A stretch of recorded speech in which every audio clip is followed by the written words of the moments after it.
The Woman in White by Wilkie. Part 6. The story continued by Marian Halcombe. June 18th. The misery of self-reproach which I suffered yesterday evening, on hearing what Laura told me in the boathouse, returned in the loneliness of the night, and kept me waking and wretched for hours.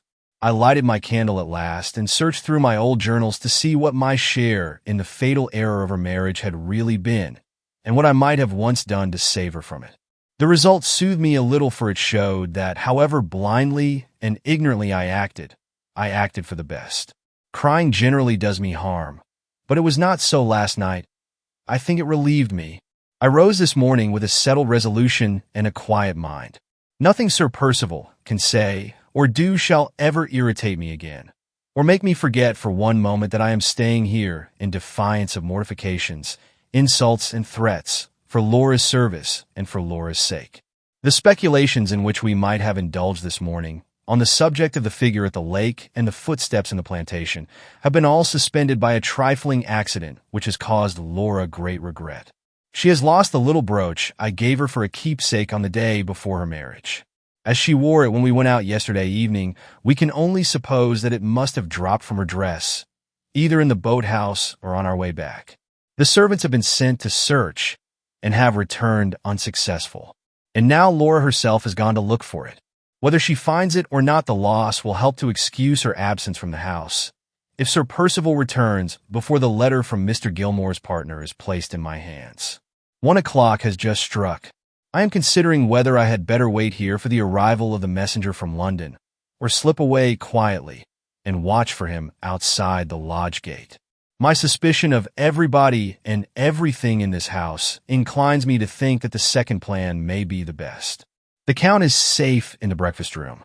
I heard him through the door as I ran upstairs 10 minutes since, exercising his canary birds at their tricks. Come out on my little finger, my pretties. Come out and hop upstairs. 1, 2, 3 and up. 3, 2, 1 and down. 1, 2, 3. Twit, twit, twit, tweet. The birds burst into their usual ecstasy of singing, and the Count chirruped and whistled at them in return, as if he was a bird himself.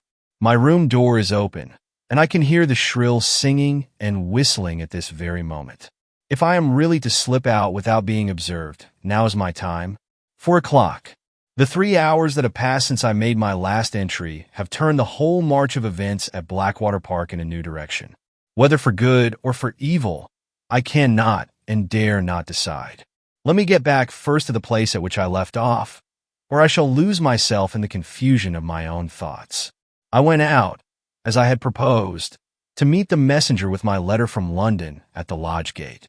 On the stairs I saw no one. In the hall I heard the Count still exercising his birds.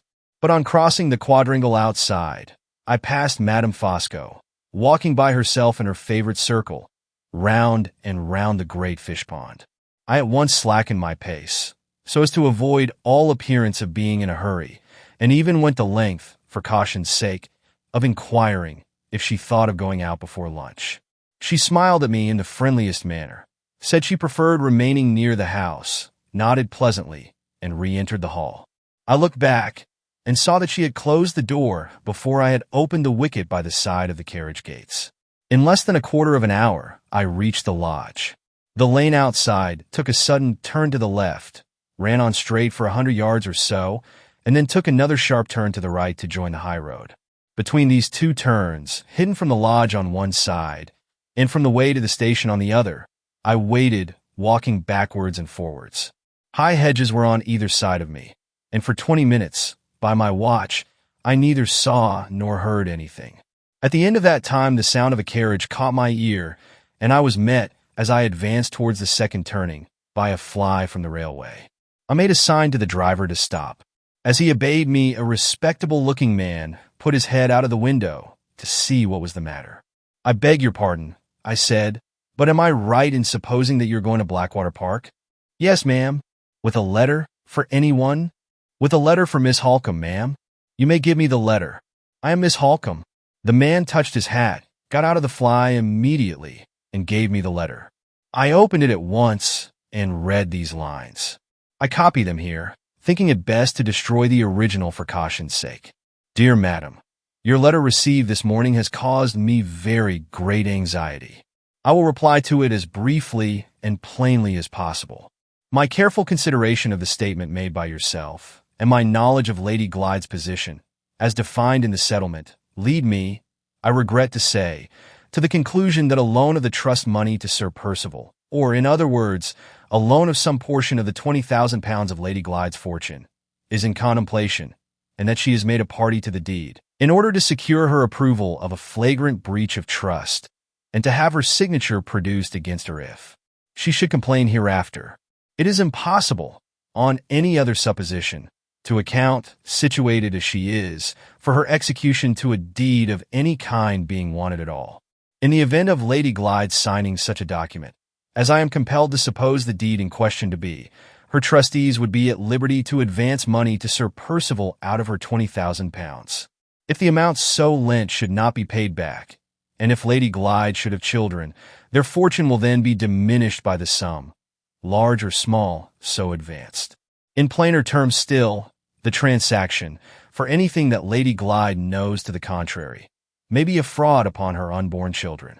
Under these serious circumstances, I would recommend Lady Glyde to assign as a reason for withholding her signature that she wishes the deed to be first submitted to myself, as her family solicitor, in the absence of my partner, Mr. Gilmore. No reasonable objection can be made to taking this course. For, if the transaction is an honorable one, there will necessarily be no difficulty in my giving my approval. Sincerely assuring you of my readiness to afford any additional help or advice that may be wanted, I beg to remain, Madam, your faithful servant, William Curl. I read this kind and sensible letter very thankfully. It supplied Laura with a reason for objecting to the signature which was unanswerable, and which we could both of us understand. The messenger waited near me while I was reading to receive his directions when I had done. Will you be good enough to say that I understand the letter, and that I am very much obliged? I said, there is no other reply necessary at present. Exactly at the moment when I was speaking those words, holding the letter open in my hand, Count Fosco turned the corner of the lane from the highroad, and stood before me as if he had sprung up out of the earth. The suddenness of his appearance, in the very last place under heaven in which I should have expected to see him, took me completely by surprise. The messenger wished me good morning and got into the fly again. I could not say a word to him. I was not even able to return his bow. The conviction that I was discovered, and by that man, of all others, absolutely petrified me. "Are you going back to the house, Miss Halcombe?" he inquired, without showing the least surprise on his side, and without even looking after the fly, which drove off while he was speaking to me. I collected myself sufficiently to make a sign in the affirmative. "I am going back too," he said. "Pray allow me the pleasure of accompanying you.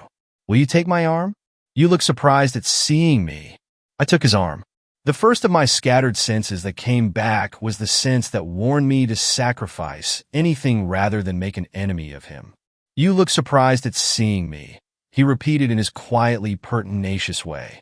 "I thought, Count, I heard you with your birds in the breakfast room," I answered as quietly and firmly as I could. "Surely, but my little feathered children, dear lady, are only too like other children. They have their days of perversity, and this morning was one of them. My wife came in as I was putting them back in their cage, and said she had left you going out alone for a walk. You told her so, did you not?" "Certainly." "Well, Miss Halcombe, the pleasure of accompanying you was too great a temptation for me to resist. At my age there is no harm in confessing so much as that. Is there?" I seized my hat and set off to offer myself as your escort. Even so fat an old man as Fosco is surely better than no escort at all. I took the wrong path. I came back in despair, and here I am, arrived, may I say it, at the height of my wishes. He talked on in this complimentary strain with a fluency which left me no exertion to make beyond the effort of maintaining my composure. He never referred in the most distant manner to what he had seen in the lane, or to the letter which I still had in my hand. This ominous discretion helped to convince me that he must have surprised, by the most dishonorable means, the secret of my application in Laura's interest to the lawyer, and that, having now assured himself of the private manner in which I had received the answer, He had discovered enough to suit his purposes, and was only bent on trying to quiet the suspicions which he knew he must have aroused in my mind. I was wise enough, under these circumstances, not to attempt to deceive him by plausible explanations, and woman enough, notwithstanding my dread of him, to feel as if my hand was tainted by resting on his arm. On the drive in front of the house, we met the dog cart being taken round to the stables. Sir Percival had just returned. He came out to meet us at the house door. Whatever other results his journey might have had, it had not ended in softening his savage temper. "Oh, here are two of you come back," he said, with a lowering face. "What is the meaning of the house being deserted in this way? Where is Lady Glyde?" I told him of the loss of the brooch, and said that Laura had gone into the plantation to look for it. "Brooch or no brooch," he growled sulkily, "I recommend her not to forget her appointment in the library this afternoon. I shall expect to see her in half an hour." I took my hand from the Count's arm and slowly ascended the steps. He honored me with one of his magnificent bows, and then addressed himself gaily to the scowling master of the house. "Tell me, Percival," he said, "have you had a pleasant drive? And has your pretty shining brown Molly come back at all tired?" "Brown Molly be hanged. And the drive, too. I want my lunch, and I want 5 minutes' talk with you." "Percival first," returned the Count. "5 minutes' talk, my friend. Here on the grass? What about?" "About business that very much concerns you." I lingered long enough in passing through the hall door to hear this question and answer, and to see Sir Percival thrust his hands into his pockets in sullen hesitation. "If you want to badger me with any more of your infernal scruples," he said, "I for one won't hear them. I want my lunch." "Come out here and speak to me," repeated the Count, still perfectly uninfluenced by the rudest speech that his friend could make to him. Sir Percival descended the steps. The Count took him by the arm and walked him away gently. The business, I was sure, referred to the question of the signature. They were speaking of Laura and of me beyond a doubt. I felt heartsick and faint with anxiety. It might be of the last importance to both of us to know what they were saying to each other at that moment, and not one word of it could by any possibility reach my ears. I walked about the house from room to room, with the lawyer's letter in my bosom. I was afraid by this time even to trust it under lock and key, till the oppression of my suspense half maddened me. There were no signs of Laura's return, and I thought of going out to look for her. But my strength was so exhausted by the trials and anxieties of the morning that the heat of the day quite overpowered me, and after an attempt to get to the door I was obliged to return to the drawing-room and lie down on the nearest sofa to recover. I was just composing myself when the door opened softly and the Count looked in. "1,000 pardons, Miss Halcombe," he said. "I only venture to disturb you because I am the bearer of good news. Percival, who is capricious in everything, as you know, has seen fit to alter his mind at the last moment, and the business of the signature is put off for the present. A great relief to all of us, Miss Halcombe, as I see with pleasure in your face. Pray present my best respects and felicitations when you mention this pleasant change of circumstances to Lady Glyde." He left me before I had recovered my astonishment. There could be no doubt that this extraordinary alteration of purpose in the matter of the signature was due to his influence, and that his discovery of my application to London yesterday, and of my having received an answer to it today, had offered him the means of interfering with certain success.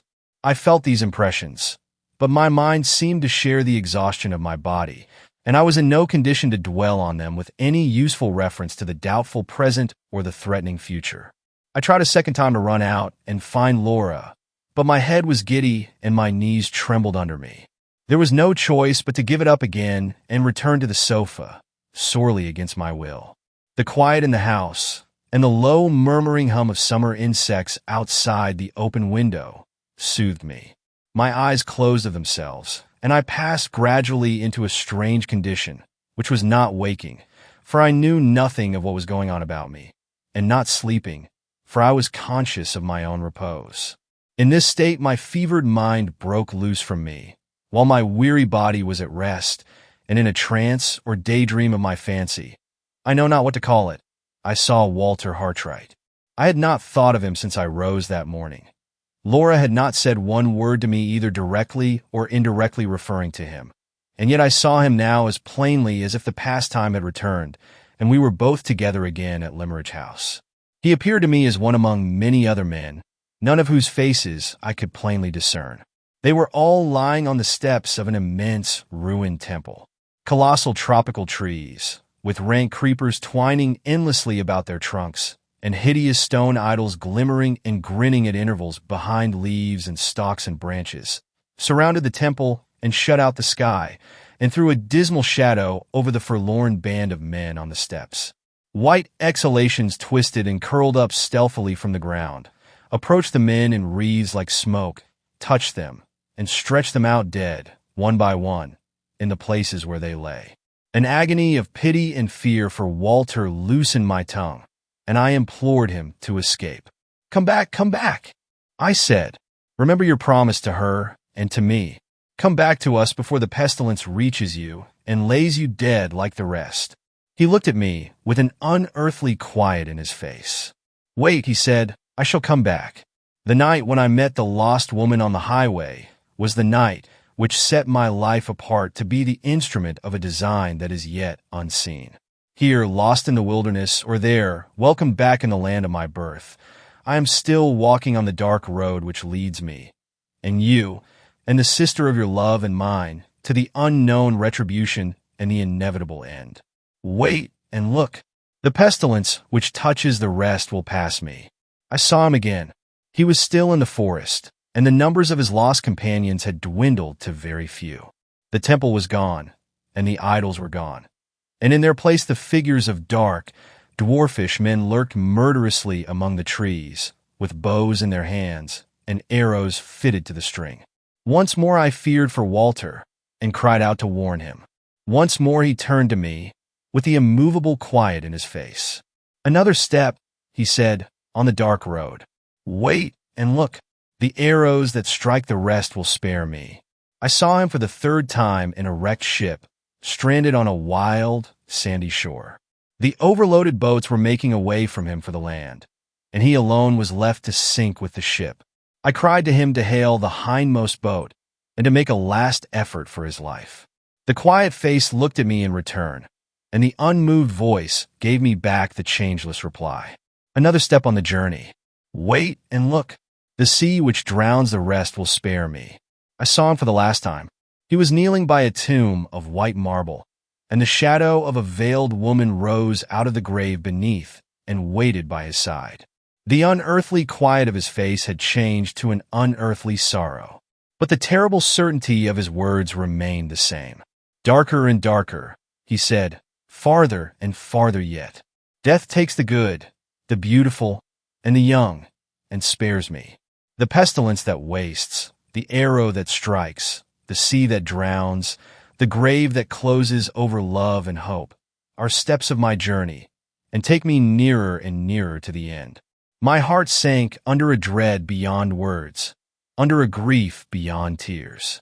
The darkness closed round the pilgrim at the marble tomb, closed round the veiled woman from the grave, closed round the dreamer who looked on them.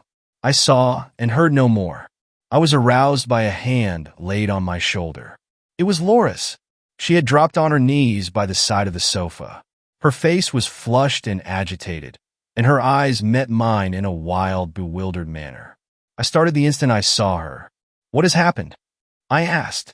What has frightened you? She looked round at the half-open door, put her lips close to my ear, and answered in a whisper. Marian, the figure at the lake, the footsteps last night. I've just seen her. I've just spoken to her. Who? For heaven's sake? And Catherick. I was so startled by the disturbance in Laura's face and manner, and so dismayed by the first waking impressions of my dream, that I was not fit to bear the revelation which burst upon me when that name passed her lips. I could only stand rooted to the floor, looking at her in breathless silence. She was too much absorbed by what had happened to notice the effect which her reply had produced on me. I have seen in Catherick. I have spoken to in Catherick, she repeated as if I had not heard her. Oh, Marian, I have such things to tell you. Come away. We may be interrupted here. Come at once into my room.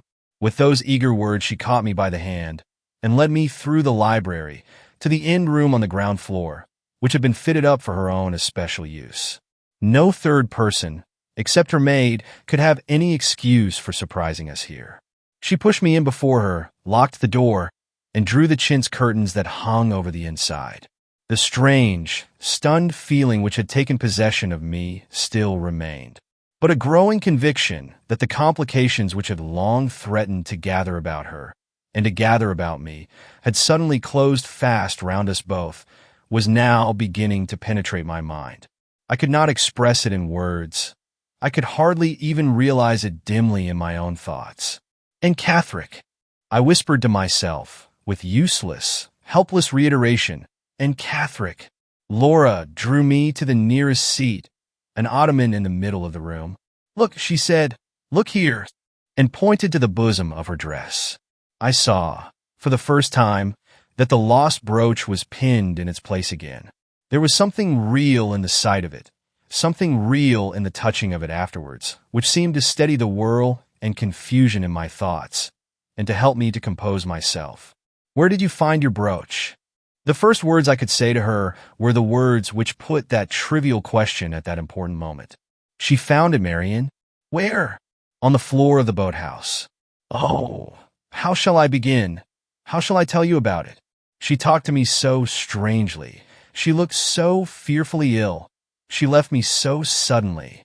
Her voice rose as the tumult of her recollections pressed upon her mind. The inveterate distrust which weighs, night and day, on my spirits in this house instantly roused me to warn her, just as the sight of the brooch had roused me to question her the moment before. "Speak low," I said. "The window is open, and the garden path runs beneath it. Begin at the beginning, Laura. Tell me, word for word, what passed between that woman and you. Shall I close the window?" "No, only speak low. Only remember that in Catherick is a dangerous subject under your husband's roof."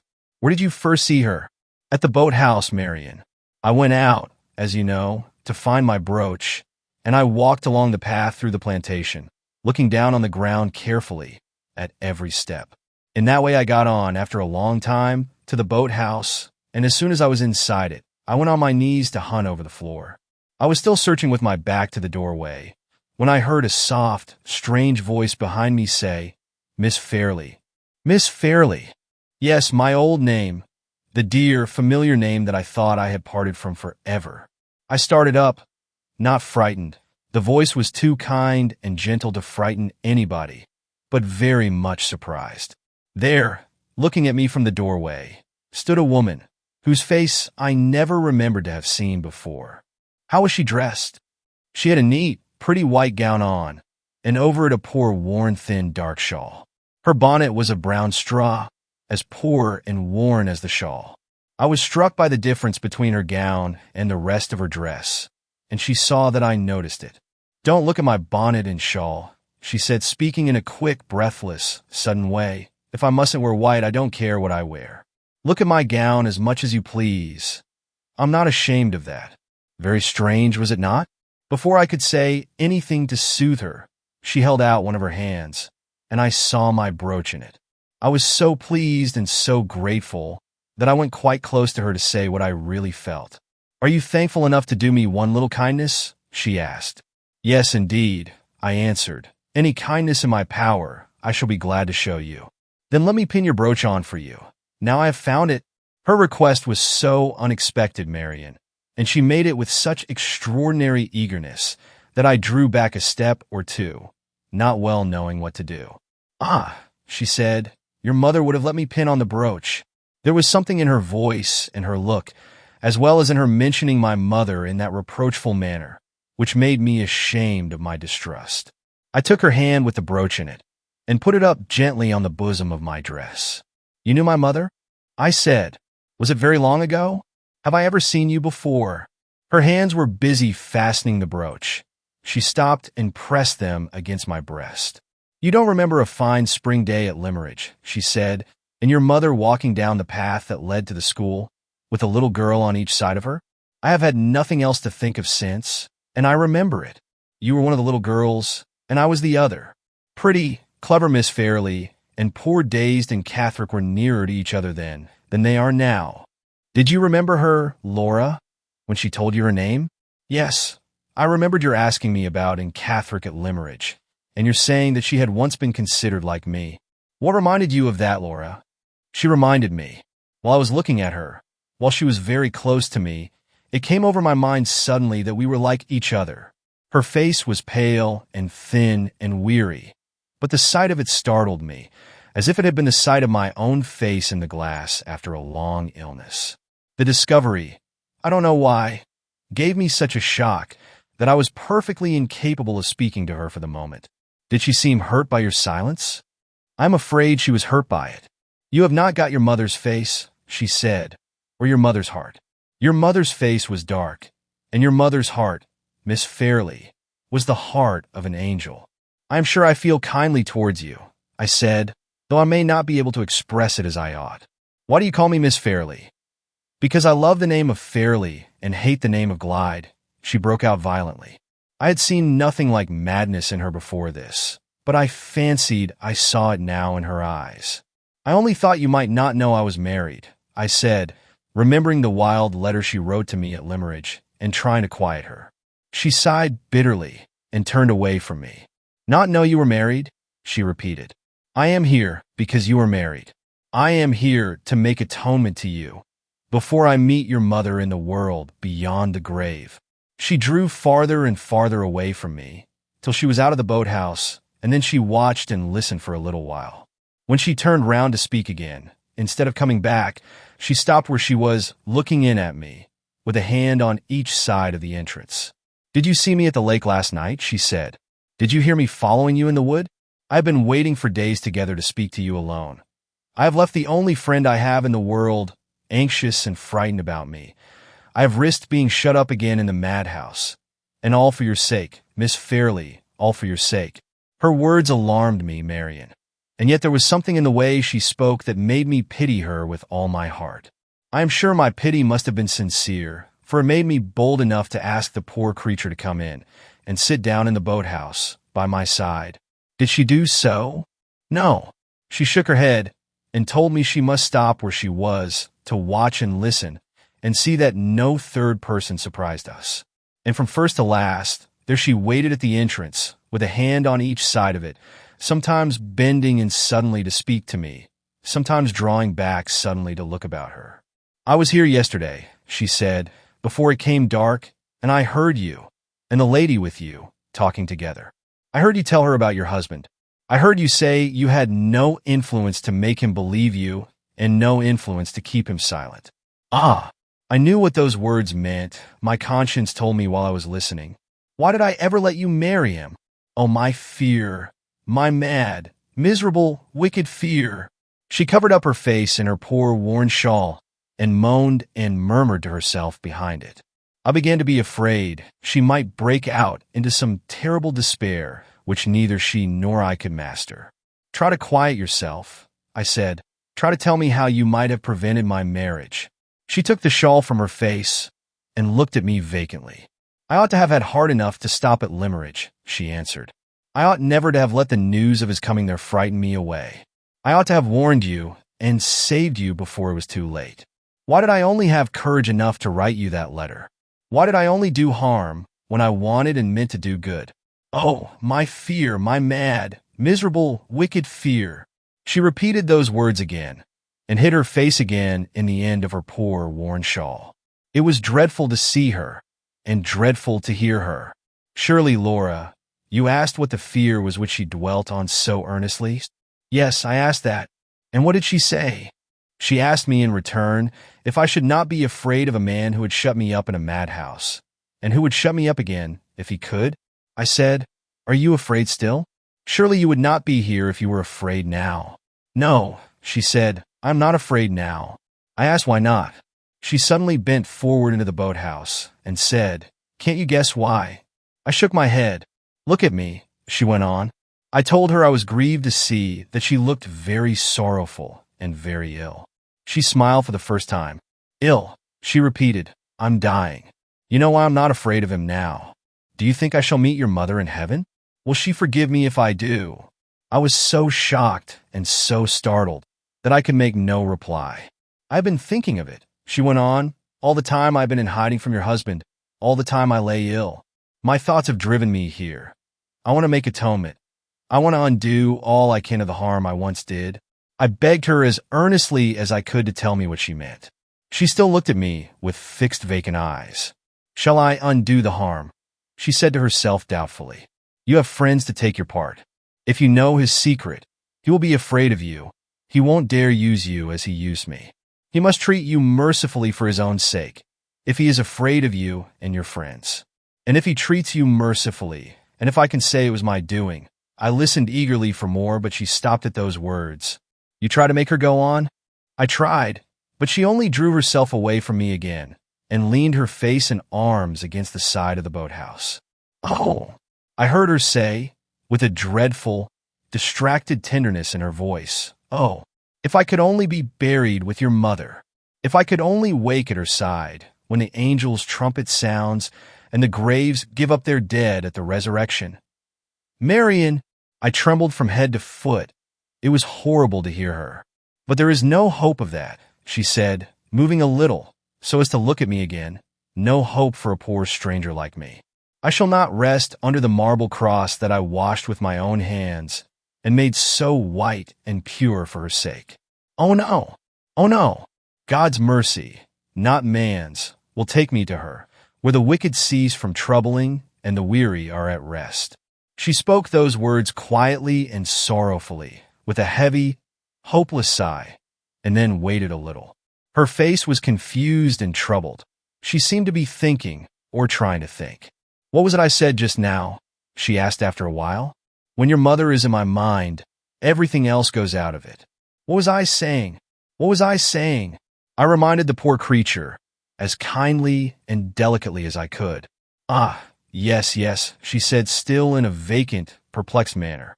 You are helpless with your wicked husband. Yes, and I must do what I have come to do here. I must make it up to you for having been afraid to speak out at a better time. What is it you have to tell me? I asked. The secret that your cruel husband is afraid of, she answered. I once threatened him with the secret and frightened him. You shall threaten him with the secret and frighten him too. Her face darkened and a hard, angry stare fixed itself in her eyes. She began waving her hand at me in a vacant, unmeaning manner. My mother knows the secret, she said. My mother has wasted under the secret half her lifetime. One day, when I was grown up, she said something to me. And the next day, your husband. Yes, yes. Go on. What did she tell you about your husband? She stopped again, Marian, at that point, and said no more, and listened eagerly.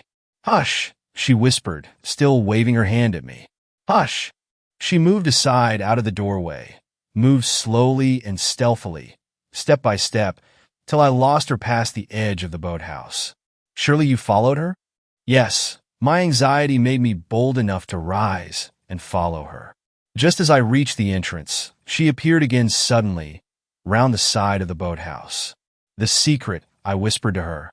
Wait and tell me the secret. She caught hold of my arm and looked at me with wild, frightened eyes. Not now, she said. We are not alone. We are watched. Come here tomorrow at this time. By yourself, mind, by yourself. She pushed me roughly into the boathouse again, and I saw her no more. Oh, Laura, Laura, another chance lost. If I had only been near you, she should not have escaped us. On which side did you lose sight of her? On the left side, where the ground sinks and the wood is thickest. Did you run out again? Did you call after her? How could I? I was too terrified to move or speak. But when you did move, when you came out, I ran back here to tell you what had happened.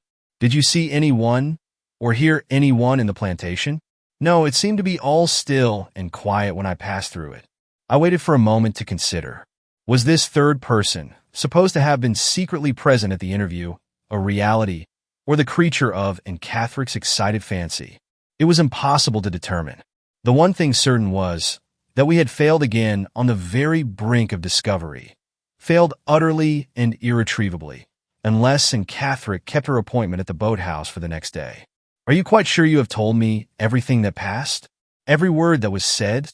I inquired. I think so, she answered. My powers of memory, Marian, are not like yours. But I was so strongly impressed, so deeply interested, that nothing of any importance can possibly have escaped me. My dear Laura, the merest trifles are of importance wherein Gothic is concerned. Think again. Did no chance reference escape her as to the place in which she is living at the present time? None that I can remember. Did she not mention a companion and friend, a woman named Mrs. Clements? Oh, yes. Yes. I forgot that. She told me Mrs. Clements wanted sadly to go with her to the lake and take care of her, and begged and prayed that she would not venture into this neighborhood alone. Was that all she said about Mrs. Clements? Yes, that was all?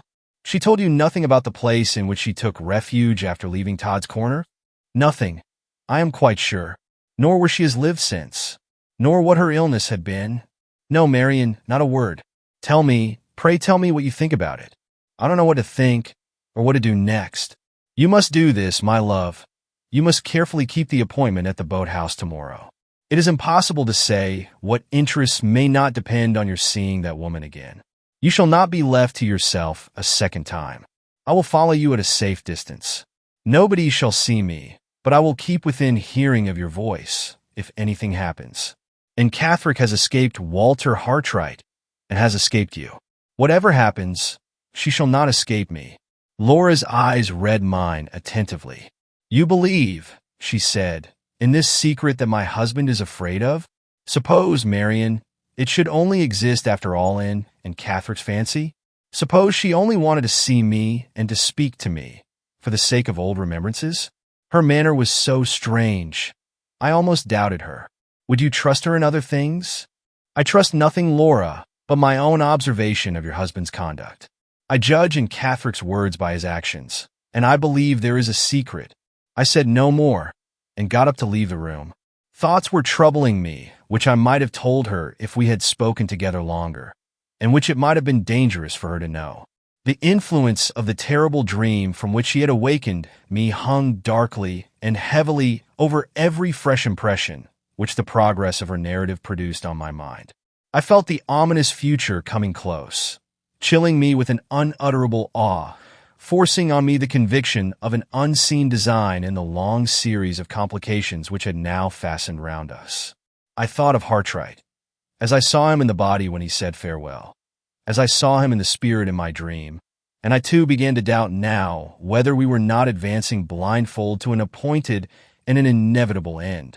Leaving Laura to go upstairs alone, I went out to look about me in the walks near the house.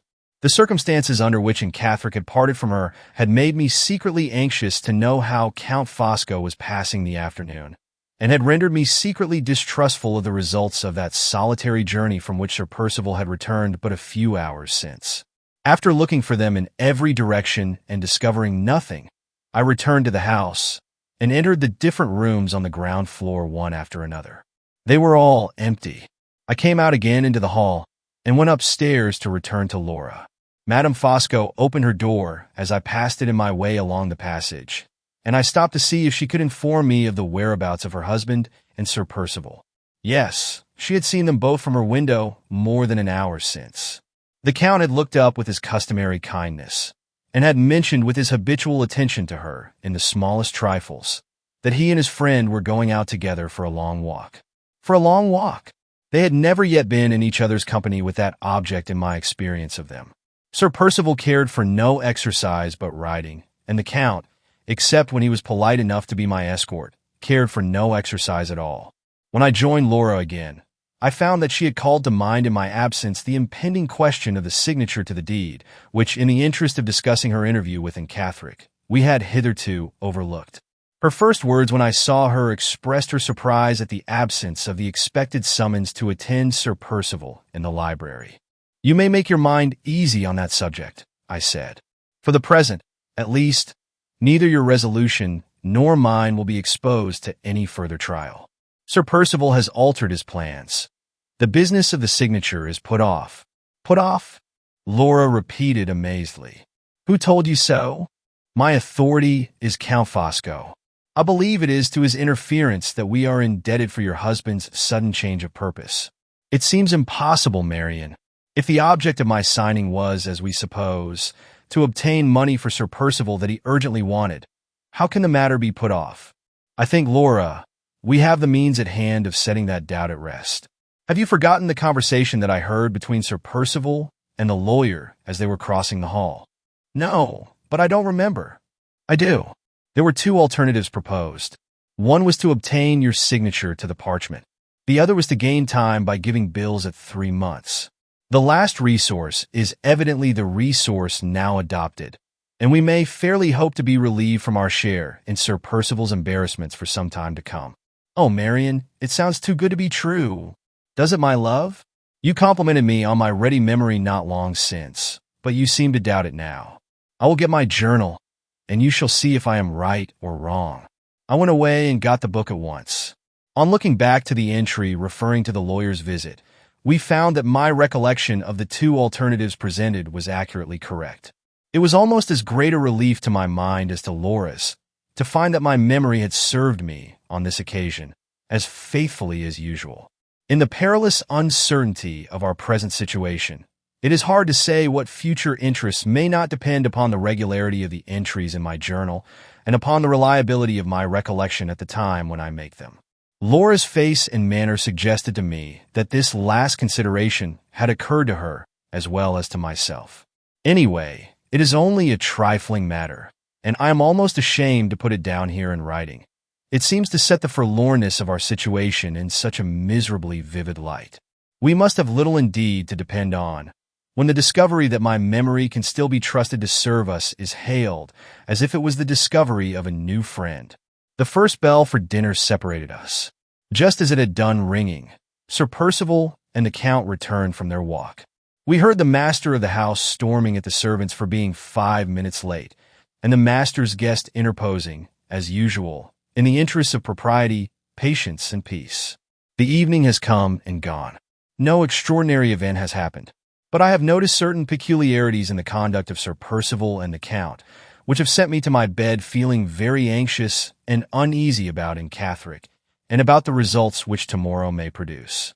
I know enough by this time, to be sure, that the aspect of Sir Percival which is the most false, and which, therefore, means the worst, is his polite aspect.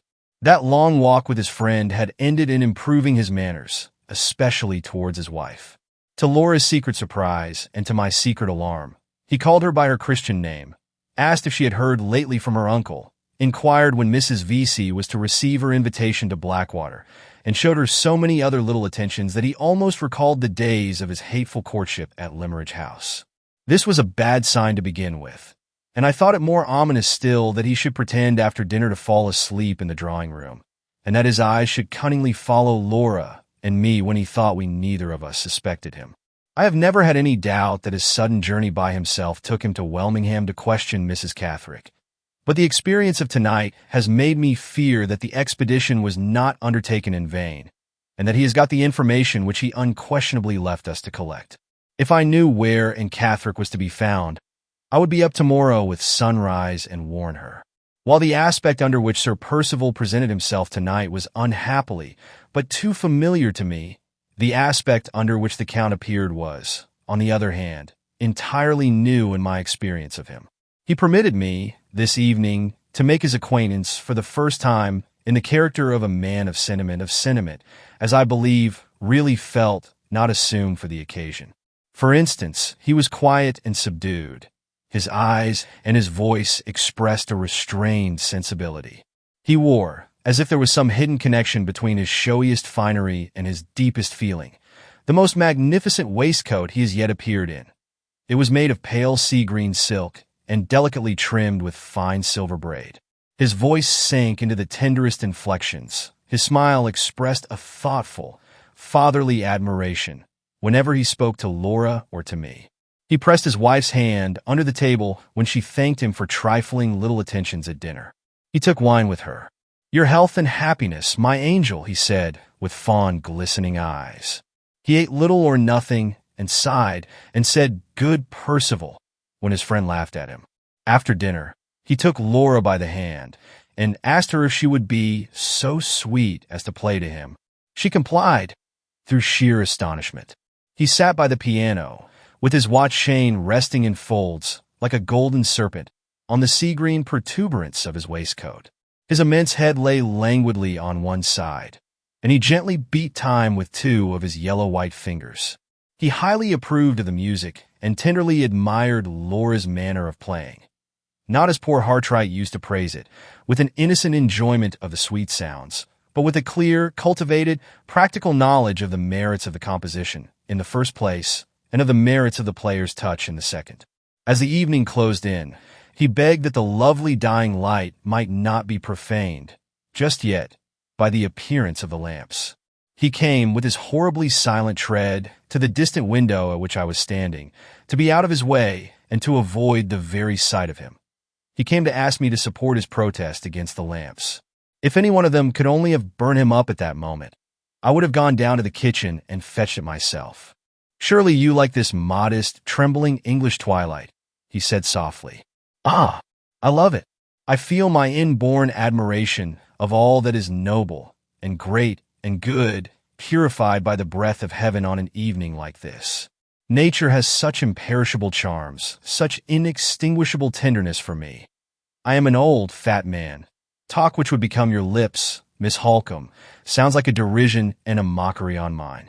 It is hard to be laughed at in my moments of sentiment, as if my soul was like myself, old and overgrown. Observe, dear lady, what a light is dying on the trees. Does it penetrate your heart, as it penetrates mine?" He paused, looked at me, and repeated the famous lines of Dante on the evening time, with a melody and tenderness which added a charm of their own to the matchless beauty of the poetry itself. "Bah!" he cried suddenly, as the last cadence of those noble Italian words died away on his lips. "I make an old fool of myself, and only weary you all.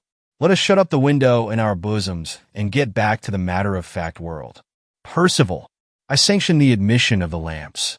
Lady Glyde, Miss Halcombe, Eleanor, my good wife, which of you will indulge me with a game at dominoes?" He addressed us all, but he looked especially at Laura. She had learnt to feel my dread of offending him, and she accepted his proposal. It was more than I could have done at that moment. I could not have sat down at the same table with him for any consideration. His eyes seemed to reach my inmost soul through the thickening obscurity of the twilight.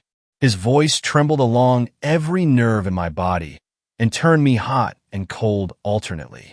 The mystery and terror of my dream, which had haunted me at intervals all through the evening, now oppressed my mind with an unendurable foreboding and an unutterable awe. I saw the white tomb again, and the veiled woman rising out of it by Hartright's side. The thought of Laura welled up like a spring in the depths of my heart and filled it with waters of bitterness, never known to it before. I caught her by the hand as she passed me on her way to the table, and kissed her as if that night was to part us forever. While they were all gazing at me in astonishment, I ran out through the low window, which was open before me to the ground, ran out to hide from them in the darkness, to hide even from myself. We separated that evening later than usual. Towards midnight, the summer silence was broken by the shuddering of a low, melancholy wind among the trees. We all felt the sudden chill in the atmosphere, but the Count was the first to notice the stealthy rising of the wind. He stopped while he was lighting my candle for me, and held up his hand warningly. "Listen," he said, "there will be a change tomorrow. June 19th. The events of yesterday warned me to be ready, sooner or later, to meet the worst. Today is not yet at an end, and the worst has come. Judging by the closest calculation of time that Laura and I could make, we arrived at the conclusion that in Catherick must have appeared at the boathouse at 2:30 on the afternoon of yesterday. I accordingly arranged that Laura should just show herself at the luncheon table today, and should then slip out at the first opportunity, leaving me behind to preserve appearances, and to follow her as soon as I could safely do so. This mode of proceeding, if no obstacles occurred to thwart us, would enable her to be at the boathouse before 2:30, and when I left the table in my turn, would take me to a safe position in the plantation before 3. The change in the weather, which last night's wind warned us to expect, came with the morning.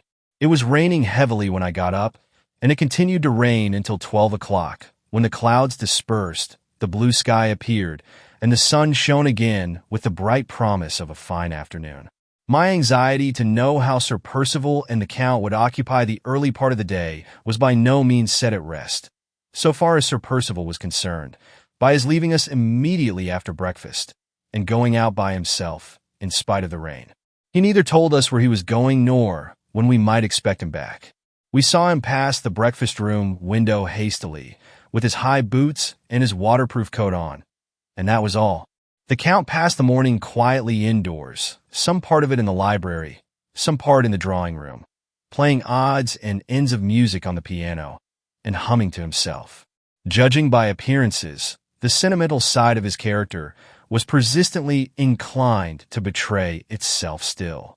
He was silent and sensitive and ready to sigh and languish ponderously, as only fat men can sigh and languish on the smallest provocation.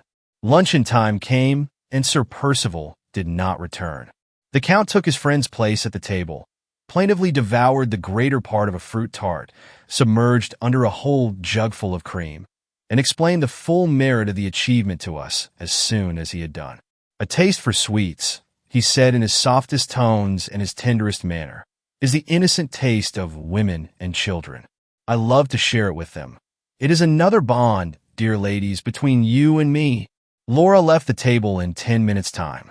I was sorely tempted to accompany her.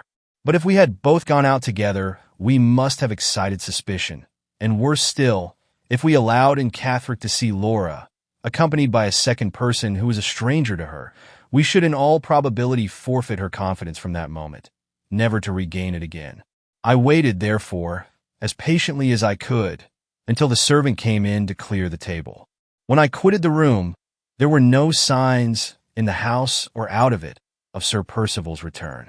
I left the Count with a piece of sugar between his lips, and the vicious cockatoo scrambling up his waistcoat to get at it, while Madame Fosco, sitting opposite to her husband, watched the proceedings of his bird and himself as attentively as if she had never seen anything of the sort before in her life.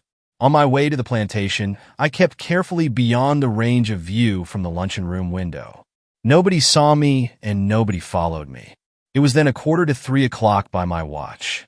Once among the trees, I walked rapidly, until I had advanced more than halfway through the plantation. At that point, I slackened my pace and proceeded cautiously, but I saw no one and heard no voices. By little and little I came within view of the back of the boathouse, stopped and listened, then went on till I was close behind it, and must have heard any persons who were talking inside. Still the silence was unbroken. Still far and near no sign of a living creature appeared anywhere. After skirting round by the back of the building, first on one side and then on the other, and making no discoveries, I ventured in front of it and fairly looked in. The place was empty. I called Laura, at first softly, then louder and louder. No one answered and no one appeared. For all that I could see and hear, the only human creature in the neighborhood of the lake and the plantation was myself. My heart began to beat violently, but I kept my resolution and searched first the boathouse and then the ground in front of it for any signs which might show me whether Laura had really reached the place or not. No mark of her presence appeared inside the building, but I found traces of her outside it, in footsteps on the sand. I detected the footsteps of two persons, large footsteps like a man's and small footsteps, which, by putting my own feet into them and testing their size in that manner, I felt certain were Laura's. The ground was confusedly marked in this way just before the boathouse. Close against one side of it, under shelter of the projecting roof, I discovered a little hole in the sand, a hole artificially made beyond a doubt. I just noticed it and then turned away immediately to trace the footsteps as far as I could, and to follow the direction in which they might lead me. They led me, starting from the left-hand side of the boathouse, along the edge of the trees, a distance, I should think, of between 200 and 300 yards, and then the sandy ground showed no further trace of them. Feeling that the persons whose course I was tracking must necessarily have entered the plantation at this point, I entered it too. At first I could find no path, but I discovered one afterwards, just faintly traced among the trees, and followed it. It took me for some distance in the direction of the village until I stopped at a point where another foot track crossed it. The brambles grew thickly on either side of this second path.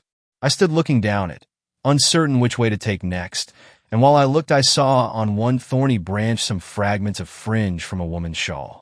A closer examination of the fringe satisfied me that it had been torn from a shawl of Laura's, and I instantly followed the second path. It brought me out at last, to my great relief, at the back of the house. I say to my great relief, because I inferred that Laura must, for some unknown reason, have returned before me by this roundabout way. I went in by the courtyard and the offices. The first person whom I met in crossing the servants' hall was Mrs. Michelson, the housekeeper. "Do you know," I asked, "whether Lady Glyde has come in from her walk or not?" "My lady came in a little while ago with Sir Percival," answered the housekeeper. "I am afraid, Miss Halcombe, something very distressing has happened." My heart sank within me. "You don't mean an accident?" I said faintly. "No, no. Thank God, no accident. But my lady ran upstairs to her own room in tears, and Sir Percival has ordered me to give Fanny warning to leave in an hour's time."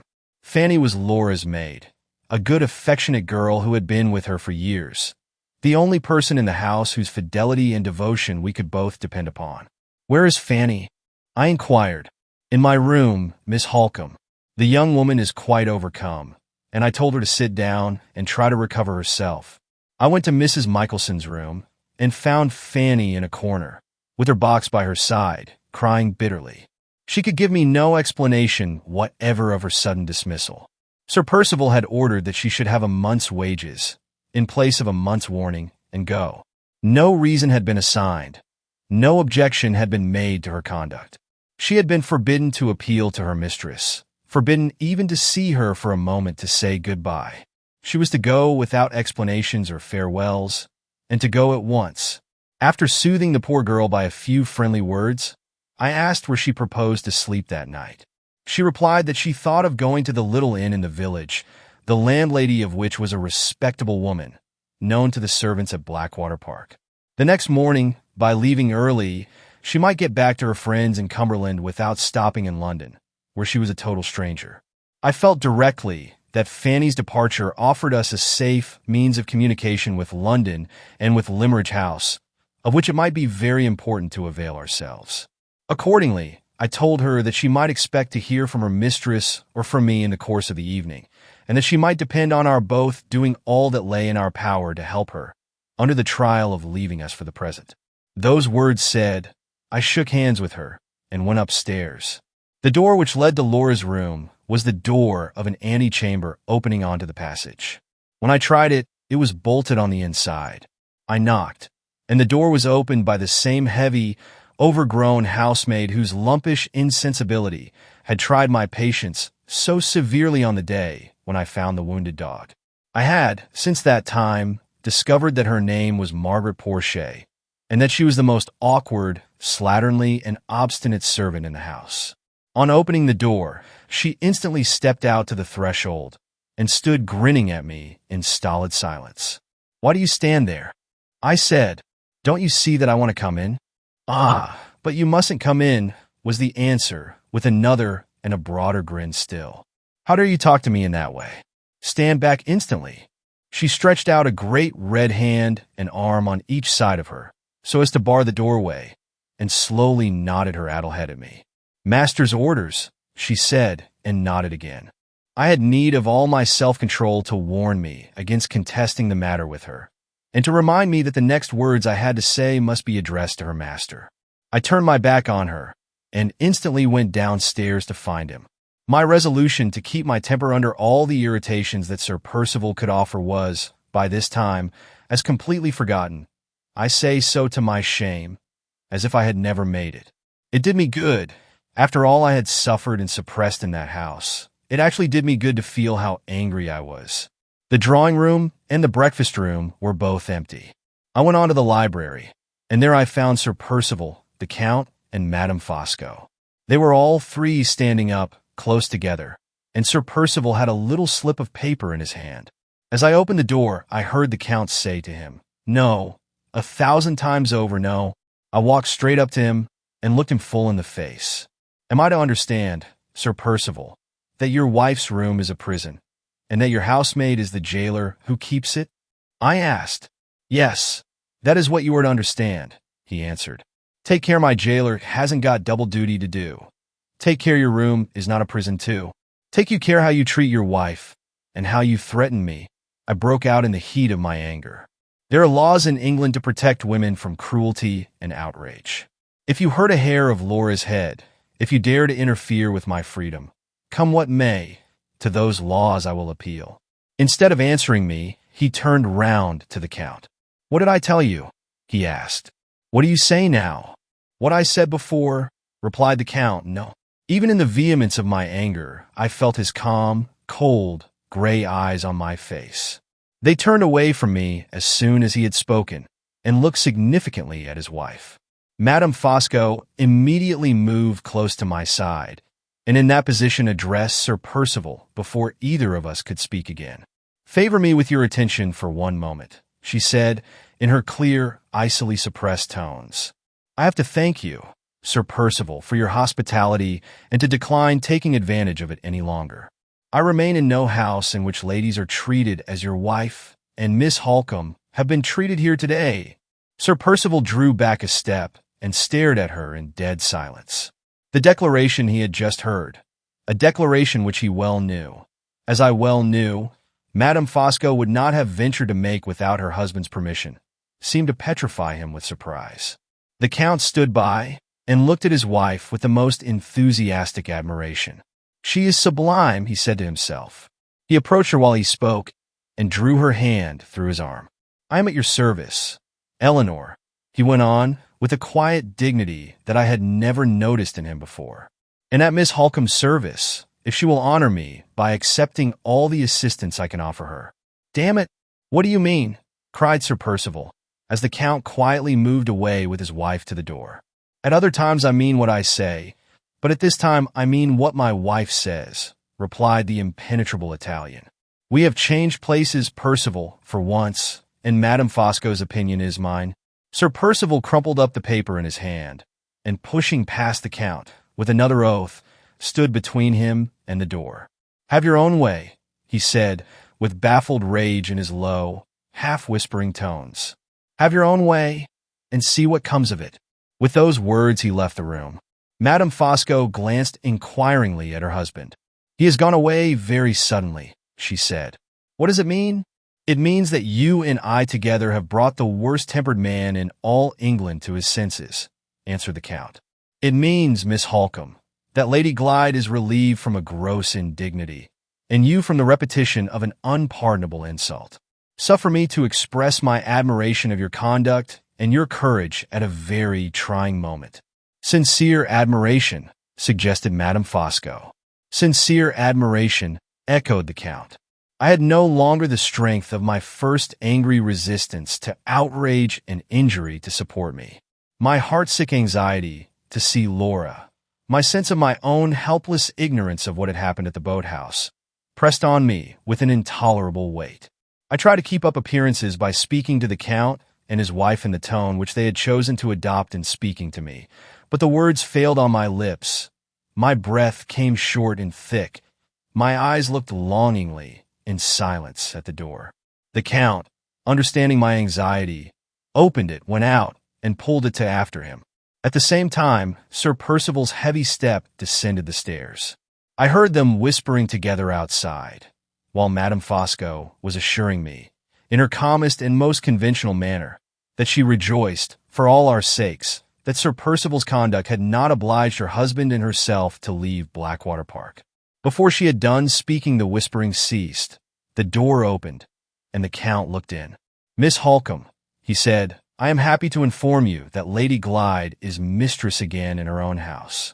I thought it might be more agreeable to you to hear of this change for the better from me than from Sir Percival, and I have therefore expressly returned to mention it. Admirable delicacy, said Madame Fosco, paying back her husband's tribute of admiration with the Count's own coin, in the Count's own manner. He smiled and bowed as if he had received a formal compliment from a polite stranger, and drew back to let me pass out first. Sir Percival was standing in the hall. As I hurried to the stairs, I heard him call impatiently to the Count to come out of the library. What are you waiting there for? He said. I want to speak to you, and I want to think a little by myself, replied the other. Wait till later, Percival, wait till later. Neither he nor his friend said any more. I gained the top of the stairs and ran along the passage. In my haste and my agitation, I left the door of the antechamber open, but I closed the door of the bedroom the moment I was inside it. Laura was sitting alone at the far end of the room, her arms resting wearily on a table, and her face hidden in her hands. She started up with a cry of delight when she saw me. "How did you get here?" she asked. "Who gave you leave?" "Not Sir Percival." In my overpowering anxiety to hear what she had to tell me, I could not answer her. I could only put questions on my side. Laura's eagerness to know what had passed downstairs proved, however, too strong to be resisted. She persistently repeated her inquiries. "The Count, of course," I answered impatiently. "Whose influence in the house?" She stopped me with a gesture of disgust. "Don't speak of him," she cried. "The Count is the vilest creature breathing. The Count is a miserable spy." Before we could either of us say another word, we were alarmed by a soft knocking at the door of the bedroom. I had not yet sat down, and I went first to see who it was. When I opened the door, Madame Fosco confronted me with my handkerchief in her hand. "You dropped this downstairs, Miss Halcombe," she said, "and I thought I could bring it to you as I was passing by to my own room." Her face, naturally pale, had turned to such a ghastly whiteness that I started at the sight of it. Her hands, so sure and steady at all other times, trembled violently, and her eyes looked wolfishly past me through the open door and fixed on Laura. She had been listening before she knocked. I saw it in her white face. I saw it in her trembling hands. I saw it in her look at Laura. After waiting an instant, she turned from me in silence and slowly walked away. I closed the door again. "Oh, Laura, Laura, we shall both rue the day when you called the Count a spy. You would have called him so yourself, Marian, if you had known what I know." And Gothic was right. There was a third person watching us in the plantation yesterday, and that third person— "Are you sure it was the Count?" "I am absolutely certain. He was Sir Percival's spy. He was Sir Percival's informer. He set Sir Percival watching and waiting all the morning through, for Gothic and for me." "Isn't found? Did you see her at the lake?" "No. She has saved herself by keeping away from the place. When I got to the boathouse, no one was there." "Yes?" "Yes." I went in and sat waiting for a few minutes, but my restlessness made me get up again to walk about a little. As I passed out, I saw some marks on the sand close under the front of the boathouse. I stooped down to examine them and discovered a word written in large letters on the sand. The word was "look," and you scraped away the sand and dug a hollow place in it? "How do you know that, Marian?" "I saw the hollow place myself when I followed you to the boathouse." Go on, go on." "Yes, I scraped away the sand on the surface, and in a little while I came to a strip of paper hidden beneath, which had writing on it. The writing was signed with Gothic's initials." "Where is it?" "Sir Percival has taken it from me." "Can you remember what the writing was? Do you think you can repeat it to me?" "In substance I can, Marian. It was very short. You would have remembered it, word for word. Try to tell me what the substance was before we go any further." She complied. I write the lines down here exactly as she repeated them to me. They ran thus: "I was seen with you yesterday by a tall, stout old man, and had to run to save myself. He was not quick enough on his feet to follow me, and he lost me among the trees. I dare not risk coming back here today at the same time. I write this and hide it in the sand at 6 in the morning to tell you so. When we speak next of your wicked husband's secret, we must speak safely, or not at all. Try to have patience. I promise you shall see me again, and that's soon to AC." The reference to the tall, stout old man, the terms of which Laura was certain that she had repeated to me correctly, left no doubt as to who the intruder had been. I called to mind that I had told Sir Percival, in the Count's presence the day before, that Laura had gone to the boathouse to look for her brooch. In all probability, he had followed her there, in his officious way, to relieve her mind about the matter of the signature, immediately after he had mentioned the change in Sir Percival's plans to me in the drawing-room. In this case, he could only have got to the neighborhood of the boathouse at the very moment when Gothic discovered him. The suspiciously hurried manner in which he parted from Laura had no doubt prompted his useless attempt to follow her. Of the conversation which had previously taken place between them, he could have heard nothing. The distance between the house and the lake, and the time at which he left me in the drawing room, as compared with the time at which Laura and Catherick had been speaking together, proved that fact to us at any rate, beyond a doubt. Having arrived at something like a conclusion so far, my next great interest was to know what discovery Sir Percival had made after Count Fosco had given him his information. "How came you to lose possession of the letter?" I asked. "What did you do with it when you found it in the sand?" After reading it once through, she replied, "I took it into the boathouse with me to sit down and look over it a second time. While I was reading, a shadow fell across the paper. I looked up and saw Sir Percival standing in the doorway watching me. Did you try to hide the letter?" "I tried, but he stopped me." "You needn't trouble to hide that," he said. "I happen to have read it." I could only look at him helplessly. I could say nothing. "You understand?" he went on. "I have read it. I dug it up out of the sand 2 hours since, and buried it again, and wrote the word above it again, and left it ready to your hands. You can't lie yourself out of the scrape now. You saw Catherick in secret yesterday, and you have got her letter in your hand at this moment. I have not caught her yet, but I have caught you. Give me the letter." He stepped close up to me. I was alone with him, Marian. What could I do? I gave him the letter. "What did he say when you gave it to him?" "At first he said nothing. He took me by the arm and led me out of the boathouse and looked about him on all sides, as if he was afraid of our being seen or heard. Then he clasped his hand fast round my arm and whispered to me, 'What didn't Catherick say to you yesterday?' I insist on hearing every word from first to last." "Did you tell him?" "I was alone with him, Marian. His cruel hand was bruising my arm. What could I do? Is the mark on your arm still?" "Let me see it." "Why do you want to see it?" "I want to see it, Laura, because our endurance must end, and our resistance must begin today. That mark is a weapon to strike him with. Let me see it now. I may have to swear to it at some future time." "Oh, Marian, don't look so, don't talk so. It doesn't hurt me now. Let me see it." She showed me the marks. I was past grieving over them, past crying over them, past shuddering over them. They say we are either better than men or worse. If the temptation that has fallen in some women's way and made them worse had fallen in mine at that moment, thank God, my face betrayed nothing that his wife could read. The gentle, innocent, affectionate creature thought I was frightened for her and sorry for her, and thought no more. "Don't think too seriously of it, Marian," she said simply as she pulled her sleeve down again. "It doesn't hurt me now. I will try to think quietly of it, my love, for your sake. Well, and you told him all that Catherick had said to you? All that you told me?" "Yes, all." He insisted on it. "I was alone with him. I could conceal nothing." "Did he say anything when you had done?" He looked at me and laughed to himself in a mocking, bitter way. "I mean to have the rest out of you," he said. "Do you hear? The rest." I declared to him solemnly that I had told him everything I knew. "Not you," he answered. "You know more than you choose to tell. Won't you tell it?" "You shall. I'll wring it out of you at home, if I can't wring it out of you here." He led me away by a strange path through the plantation, a path where there was no hope of our meeting you, and he spoke no more till we came within sight of the house. Then he stopped again and said, "Will you take a second chance if I give it to you? Will you think better of it and tell me the rest?" I could only repeat the same words I had spoken before.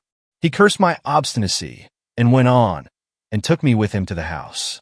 "You can't deceive me," he said. "You know more than you choose to tell.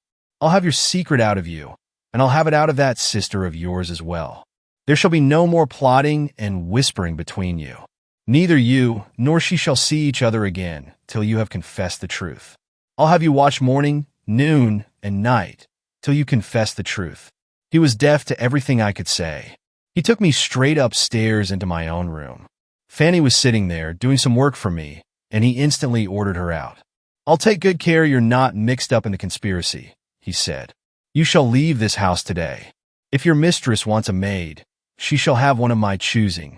He pushed me into the room and locked the door on me. He set that senseless woman to watch me outside, Marian.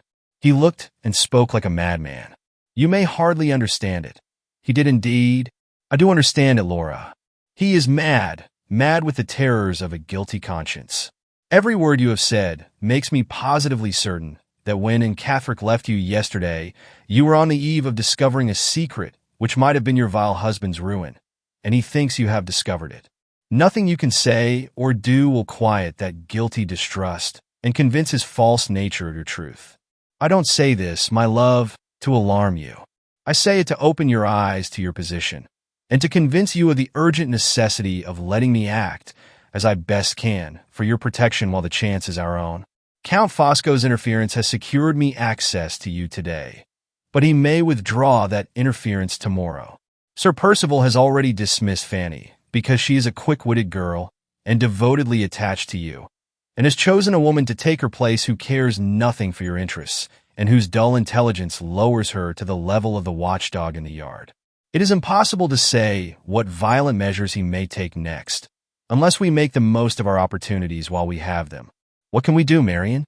Oh, if we could only leave this house, never to see it again.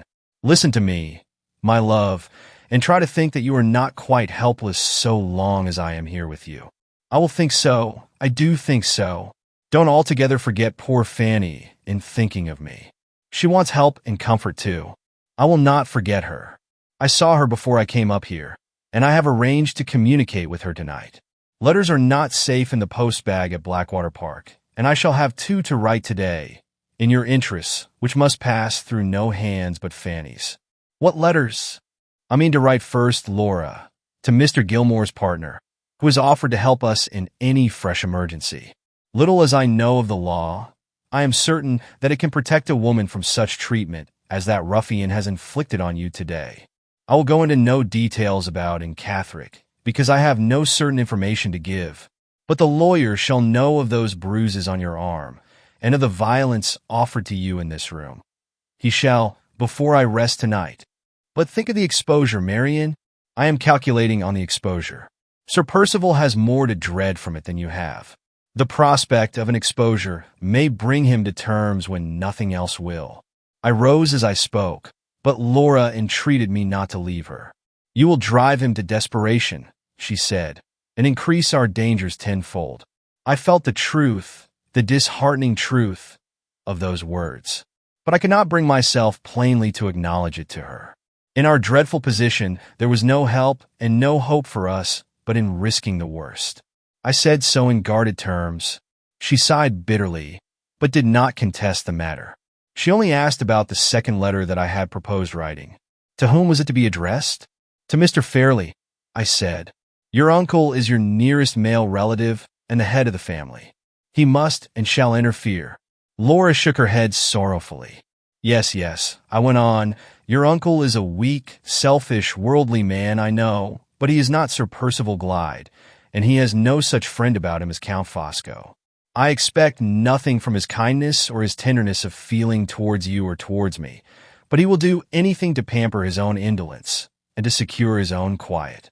Let me only persuade him that his interference at this moment will save him inevitable trouble and wretchedness and responsibility hereafter, and he will bestir himself for his own sake. I know how to deal with him, Laura. I've had some practice. If you could only prevail on him to let me go back to Limmeridge for a little while and stay there quietly with you, Marian, I could be almost as happy again as I was before I was married. Those words set me thinking in a new direction. Would it be possible to place Sir Percival between the two alternatives of either exposing himself to the scandal of legal interference on his wife's behalf, or of allowing her to be quietly separated from him for a time under pretext of a visit to her uncle's house? And could he, in that case, be reckoned on as likely to accept the last resource? It was doubtful, more than doubtful, and yet, hopeless as the experiment seemed, surely it was worth trying. I resolved to try it in sheer despair of knowing what better to do. Your uncle shall know the wish you have just expressed, I said, and I will ask the lawyer's advice on the subject as well. Good may come of it, and will come of it, I hope, saying that I rose again. And again Laura tried to make me resume my seat. Don't leave me, she said uneasily. My desk is on that table. You can write here. It tried me to the quick to refuse her, even in her own interests. But we have been too long shut up alone together already.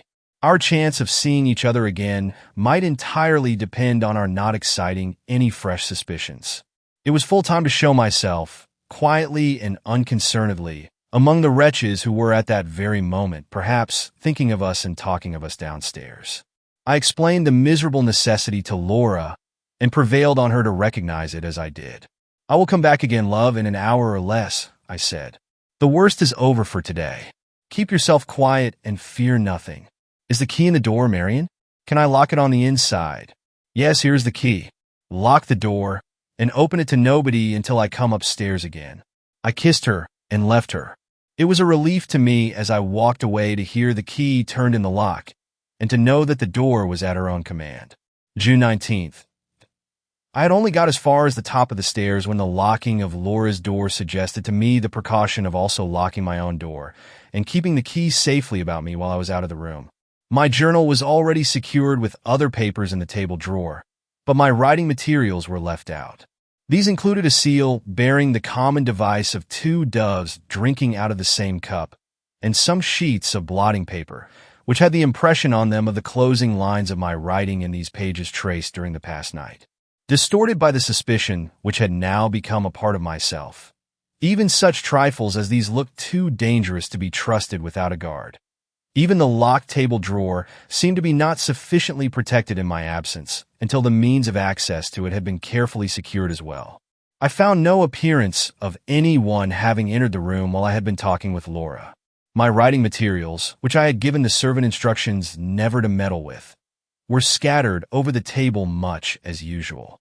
The only circumstance in connection with them that at all struck me was that the seal lay tidily in the tray with the pencils and the wax. It was not in my careless habits, I am sorry to say, to put it there, neither did I remember putting it there. But as I could not call to mind, on the other hand, where else I had thrown it down, and as I was also doubtful whether I might not for once have laid it mechanically in the right place, I abstained from adding to the perplexity with which the day's events had filled my mind by troubling it afresh about a trifle. I locked the door, put the key in my pocket, and went downstairs. Madame Fosco was alone in the hall, looking at the weather glass. "Still falling," she said. "I am afraid we must expect more rain." Her face was composed again to its customary expression and its customary color, but the hand with which she pointed to the dial of the weather glass still trembled. Could she have told her husband already that she had overheard Laura reviling him, in my company, as a spy? My strong suspicion that she must have told him, my irresistible dread, all the more overpowering from its very vagueness, of the consequences which might follow, my fixed conviction, derived from various little self-betrayals which women notice in each other, that Madame Fosco, in spite of her well-assumed external civility, had not forgiven her niece for innocently standing between her and the legacy of £10,000. All rushed upon my mind together, all impelled me to speak in the vein hope of using my own influence and my own powers of persuasion for the atonement of Laura's offense. "May I trust to your kindness to excuse me, Madame Fosco, if I venture to speak to you on an exceedingly painful subject?" She crossed her hands in front of her and bowed her head solemnly, without uttering a word, and without taking her eyes off mine for a moment. "When you were so good as to bring me back my handkerchief," I went on, "I am very, very much afraid you must have accidentally heard Laura say something which I am unwilling to repeat, and which I will not attempt to defend. I will only venture to hope that you have not thought it of sufficient importance to be mentioned to the Count." "I think it of no importance whatever," said Madame Fosco sharply and suddenly. "But," she added, resuming her icy manner in a moment, "I have no secrets from my husband even in trifles. When he noticed just now that I looked distressed, it was my painful duty to tell him why I was distressed, and I frankly acknowledge to you, Miss Halcombe, that I have told him. I was prepared to hear it, and yet she turned me cold all over when she said those words. Let me earnestly entreat you, Madame Fosco, let me earnestly entreat the Count, to make some allowances for the sad position in which my sister is placed." She spoke while she was smarting under the insult and injustice inflicted on her by her husband, and she was not herself when she said those rash words. "May I hope that they will be considerately and generously forgiven?" "Most assuredly," said the Count's quiet voice behind me. He had stolen on us with his noiseless tread and his book in his hand from the library. When Lady Glyde said those hasty words, he went on, "She did me an injustice which I lament and forgive. Let us never return to the subject, Miss Halcombe. Let us all comfortably combine to forget it from this moment." "You are very kind," I said. "You relieve me inexpressibly." I tried to continue, but his eyes were on me. His deadly smile that hides everything was set, hard, and unwavering on his broad, smooth face. My distrust of his unfathomable falseness, my sense of my own degradation in stooping to conciliate his wife and himself, so disturbed and confused me that the next words failed on my lips, and I stood there in silence. "I beg you on my knees to say no more, Miss Halcombe. I am truly shocked that you should have thought it necessary to say so much." With that polite speech, he took my hand. Oh, how I despise myself! Oh, how little comfort there is even in knowing that I submitted to it for Laura's sake. He took my hand and put it to his poisonous lips. Never did I know all my horror of him till then.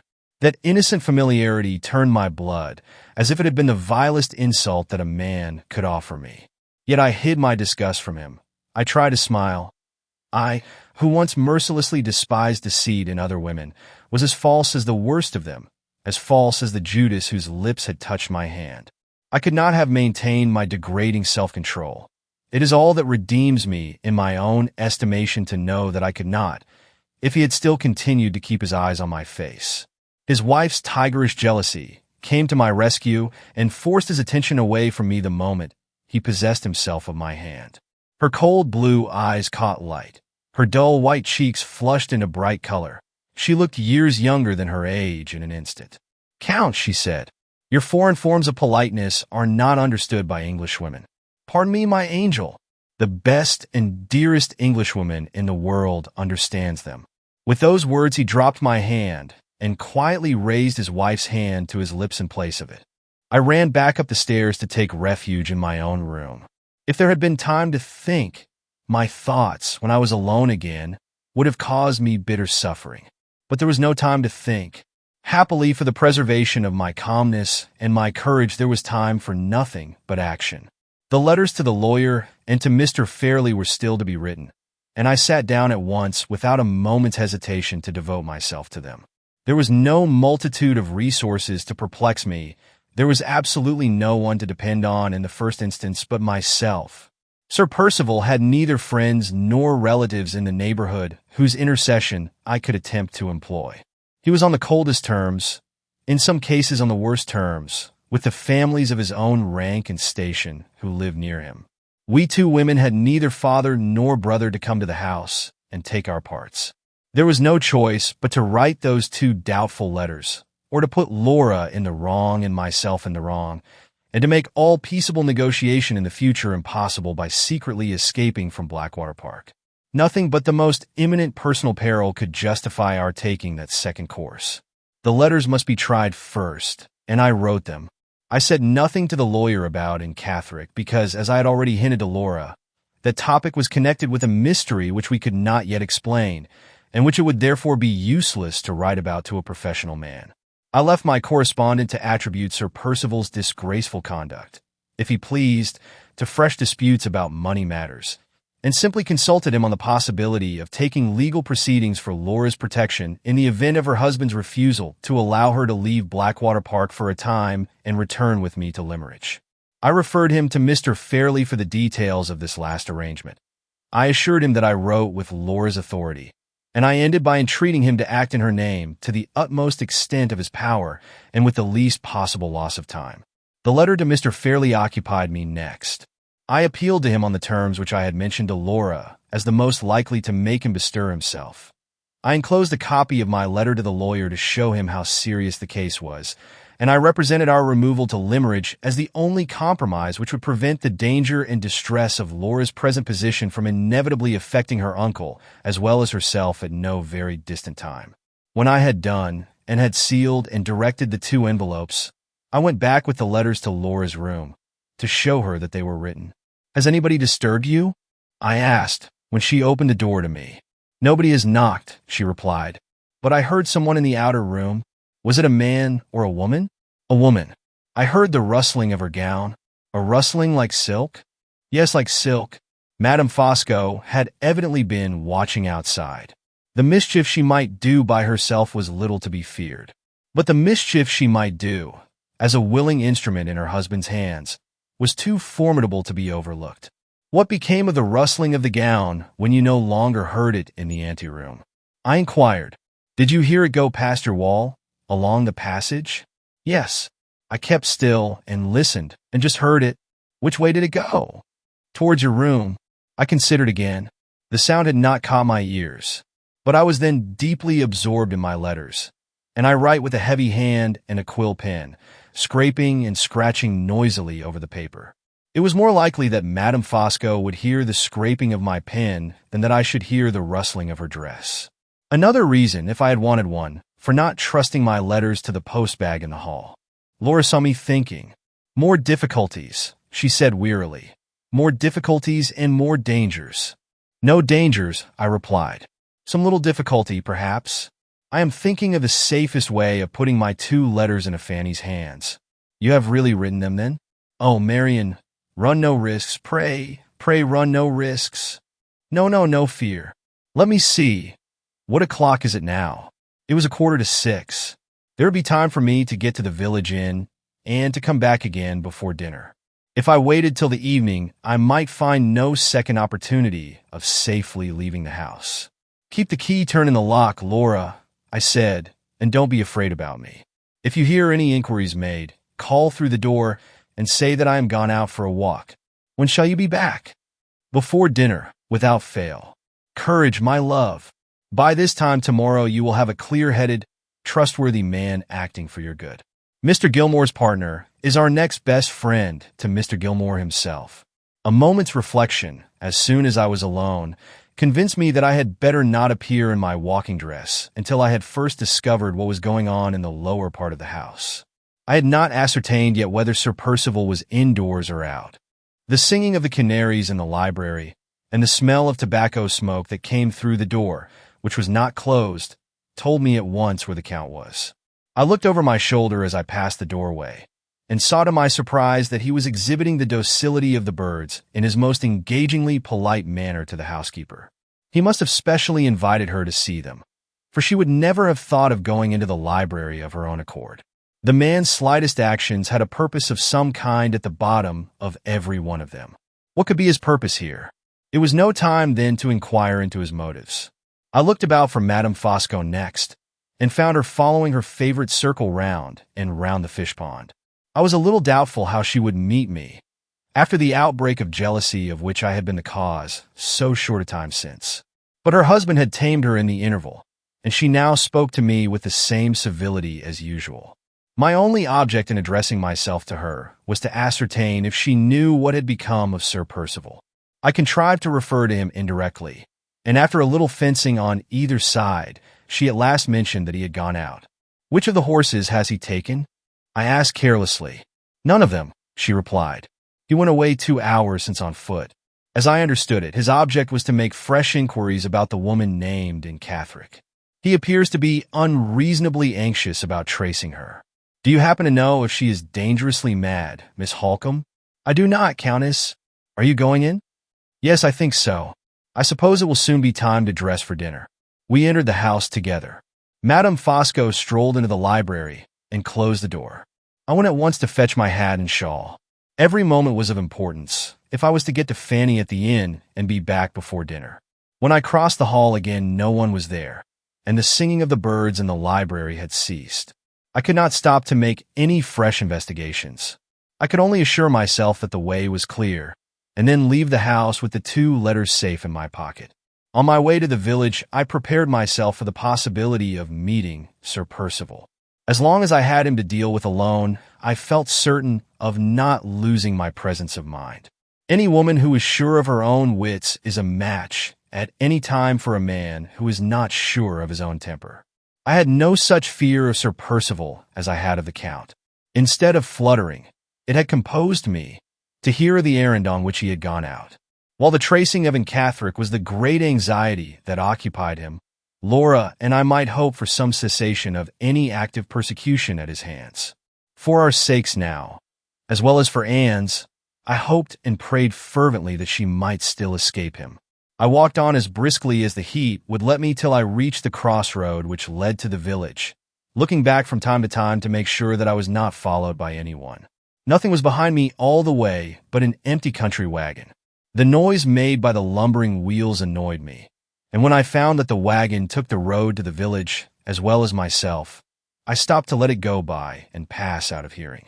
As I looked toward it, more attentively than before, I thought I detected at intervals the feet of a man walking close behind it, the carter being in front by the side of his horses. The part of the crossroad which I had just passed over was so narrow that the wagon coming after me brushed the trees and thickets on either side, and I had to wait until it went by before I could test the correctness of my impression. Apparently that impression was wrong, for when the wagon had passed me the road behind it was quite clear. I reached the inn without meeting Sir Percival, and without noticing anything more, and was glad to find that the landlady had received Fanny with all possible kindness. The girl had a little parlor to sit in, away from the noise of the taproom, and a clean bedchamber at the top of the house. She began crying again at the sight of me, and said, poor soul, truly enough, that it was dreadful to feel herself turned out into the world as if she had committed some unpardonable fault, when no blame could be laid at her door by anybody, not even by her master who had sent her away. Try to make the best of it, Fanny, I said. Your mistress and I will stand your friends, and will take care that your character shall not suffer. Now listen to me. I have very little time to spare, and I am going to put a great trust in your hands. I wish you to take care of these 2 letters. The one with the stamp on it you are to put into the post when you reach London tomorrow. The other, directed to Mr. Fairley, you are to deliver to him yourself as soon as you get home. Keep both the letters about you, and give them up to no one. They are of the last importance to your mistress's interests. Fanny put the letters into the bosom of her dress. There they shall stop, miss, she said, till I have done what you tell me. Mind you are at the station in good time tomorrow morning, I continued. And when you see the housekeeper at Limmeridge, give her my compliments, and say that you are in my service until Lady Glyde is able to take you back. We may meet again sooner than you think. So keep a good heart, and don't miss the 7 o'clock train. Thank you, miss. Thank you kindly. It gives one courage to hear your voice again. Please to offer my duty to my lady, and say I left all the things as tidy as I could in the time. Oh dear, dear! Who will dress her for dinner today? It really breaks my heart, miss, to think of it. When I got back to the house, I had only a quarter of an hour to spare to put myself in order for dinner, and to say 2 words to Laura before I went downstairs. The letters are in Fanny's hands, I whispered to her at the door. Do you mean to join us at dinner? Oh, no, not for the world. Has anything happened? Has anyone disturbed you? Yes, just now, Sir Percival. Did he come in? No, he frightened me by a thump on the door outside. I said, who's there? You know, he answered. Will you alter your mind and tell me the rest? You shall. Sooner or later, I'll wring it out of you. You know where in Gothic is at this moment. Indeed, I said, I don't. You do, he called back. I'll crush your obstinacy. Mind that. I'll wring it out of you. He went away with those words. Went away, Marian, hardly 5 minutes ago. He had not found Anne. We were safe for that night. He had not found her yet. You're going downstairs, Marian? Come up again in the evening. Yes. Don't be uneasy if I'm a little late. I must be careful not to give offense by leaving them too soon. The dinner bell rang, and I hastened away. Sir Percival took Madame Fosco into the dining room, and the Count gave me his arm. He was hot and flushed, and was not dressed with his customary care and completeness. Had he, too, been out before dinner and been late in getting back? Or was he only suffering from the heat a little more severely than usual? However this might be, he was unquestionably troubled by some secret annoyance or anxiety, which, with all his powers of deception, he was not able entirely to conceal. Through the whole of dinner, he was almost as silent as Sir Percival himself, and he, every now and then, looked at his wife with an expression of furtive uneasiness which was quite new in my experience of him. The one social obligation which he seemed to be self-possessed enough to perform as carefully as ever was the obligation of being persistently civil and attentive to me. What vile object he has in view, I cannot still discover, but be the design what it may. Invariable politeness towards myself, invariable humility towards Laura, and invariable suppression at any cost of Sir Percival's clumsy violence have been the means he has resolutely and impenetrably used to get to his end ever since he set foot in this house. I suspected it when he first interfered in our favor, on the day when the deed was produced in the library, and I feel certain of it now. When Madame Fosco and I rose to leave the table, the Count rose also to accompany us back to the drawing-room. "What are you going away for?" asked Sir Percival. "I mean you, Fosco." "I am going away because I have had dinner enough and wine enough," answered the Count. "Be so kind, Percival, as to make allowances for my foreign habit of going out with the ladies, as well as coming in with them." "Nonsense. Another glass of claret won't hurt you. Sit down again like an Englishman. I want half an hour's quiet talk with you over our wine." "A quiet talk, Percival, with all my heart, but not now, and not over the wine. Later in the evening, if you please, later in the evening." "Civil," said Sir Percival savagely. "Civil behavior, upon my soul, to a man in his own house." I had more than once seen him look at the Count uneasily during dinner time, and had observed that the Count carefully abstained from looking at him in return. This circumstance, coupled with the host's anxiety for a little quiet talk over the wine, and the guest's obstinate resolution not to sit down again at the table, revived in my memory the request which Sir Percival had vainly addressed to his friend earlier in the day to come out of the library and speak to him. The Count had deferred granting that private interview when it was first asked for in the afternoon, and had again deferred granting it when it was a second time asked for at the dinner table. Whatever the coming subject of discussion between them might be, it was clearly an important subject in Sir Percival's estimation, and perhaps, judging from his evident reluctance to approach it, a dangerous subject as well in the estimation of the Count. These considerations occurred to me while we were passing from the dining-room to the drawing-room. Sir Percival's angry commentary on his friend's desertion of him had not produced the slightest effect. The Count obstinately accompanied us to the tea-table, waited a minute or two in the room, went out into the hall, and returned with the post-bag in his hands. It was then 8 o'clock, the hour at which the letters were always dispatched from Blackwater Park. "Have you any letter for the post, Miss Halcombe?" he asked, approaching me with the bag. I saw Madame Fosco, who was making the tea, pause, with the sugar tongs in her hand, to listen for my answer. "No, Count, thank you. No letters today." He gave the bag to the servant, who was then in the room, sat down at the piano, and played the air of the lively Neapolitan street song, La Mia Carolina, twice over. His wife, who was usually the most deliberate of women in all her movements, made the tea as quickly as I could have made it myself, finished her own cup in 2 minutes, and quietly glided out of the room. I rose to follow her example, partly because I suspected her of attempting some treachery upstairs with Laura, partly because I was resolved not to remain alone in the same room with her husband. Before I could get to the door, the Count stopped me by a request for a cup of tea. I gave him the cup of tea and tried a second time to get away.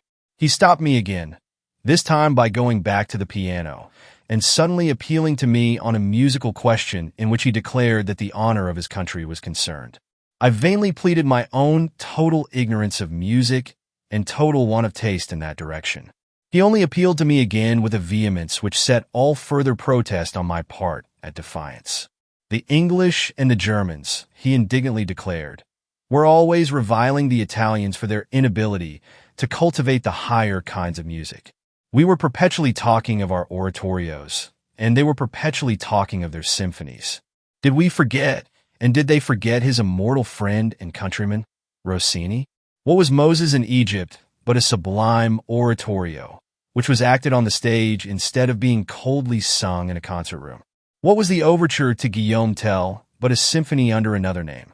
Had I heard Moses in Egypt, would I listen to this, and this, and this, and say if anything more sublimely sacred and grand had ever been composed by mortal man? And without waiting for a word of assent or dissent on my part, looking me hard in the face all the time, he began thundering on the piano and singing to it with loud and lofty enthusiasm, only interrupting himself, at intervals, to announce to me fiercely the titles of the different pieces of music, Chorus of Egyptians in the Plague of Darkness, Miss Halcombe. Recitativo of Moses with the tables of the law. Prayer of Israelites at the passage of the Red Sea. Ah! Ah! Is that sacred? Is that sublime? The piano trembled under his powerful hands, and the teacups on the table rattled, as his big bass voice thundered out the notes, and his heavy foot beat time on the floor. There was something horrible, something fierce and devilish, in the outburst of his delight at his own singing and playing, and in the triumph with which he watched its effect upon me as I shrank nearer and nearer to the door. I was released at last, not by my own efforts, but by Sir Percival's interposition. He opened the dining room door and called out angrily to know what that infernal noise meant. The Count instantly got up from the piano. "Ah, if Percival is coming," he said, "harmony and melody are both at an end. The muse of music, Miss Halcombe, deserts us in dismay, and I, the fat old minstrel, exhale the rest of my enthusiasm in the open air." He stalked out into the veranda, put his hands in his pockets, and resumed the recitativo of Moses, sotto voce, in the garden. I heard Sir Percival call after him from the dining-room window, but he took no notice. He seemed determined not to hear. That long-deferred quiet talk between them was still to be put off, was still to wait for the Count's absolute will and pleasure. He had detained me in the drawing-room nearly half an hour from the time when his wife left us. Where had she been, and what had she been doing in that interval? I went upstairs to ascertain, but I made no discoveries, and when I questioned Laura, I found that she had not heard anything. Nobody had disturbed her. No faint rustling of the silk dress had been audible, either in the anteroom or in the passage. It was then 20 minutes to 9. After going to my room to get my journal, I returned and sat with Laura, sometimes writing, sometimes stopping to talk with her. Nobody came near us and nothing happened. We remained together till 10 o'clock. I then rose, said my last cheering words, and wished her good night. She locked her door again after we had arranged that I should come in and see her the first thing in the morning. I had a few sentences more to add to my diary before going to bed myself. And as I went down again to the drawing room after leaving Laura for the last time that weary day, I resolved merely to show myself there, to make my excuses, and then to retire an hour earlier than usual for the night. Sir Percival and the Count and his wife were sitting together. Sir Percival was yawning in an easy chair. The Count was reading. Madame Fosco was fanning herself. Strange to say, her face was flushed now. She, who never suffered from the heat, was most undoubtedly suffering from it tonight. "I am afraid, Countess, you are not quite so well as usual," I said. "The very remark I was about to make to you," she replied. "You are looking pale, my dear." My dear! It was the first time she had ever addressed me with that familiarity. There was an insolent smile, too, on her face when she said the words. "I am suffering from one of my bad headaches," I answered coldly. "Ah, indeed? One of exercise, I suppose? A walk before dinner would have been just the thing for you."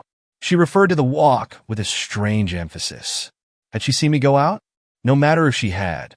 The letters were safe now in Fanny's hands. "Come and have a smoke, Fosco," said Sir Percival, rising with another uneasy look at his friend. "With pleasure, Percival, when the ladies have gone to bed," replied the Count. "Excuse me, Countess, if I set you the example of retiring," I said. "The only remedy for such a headache as mine is going to bed." I took my leave. There was the same insolent smile on the woman's face when I shook hands with her. Sir Percival paid no attention to me.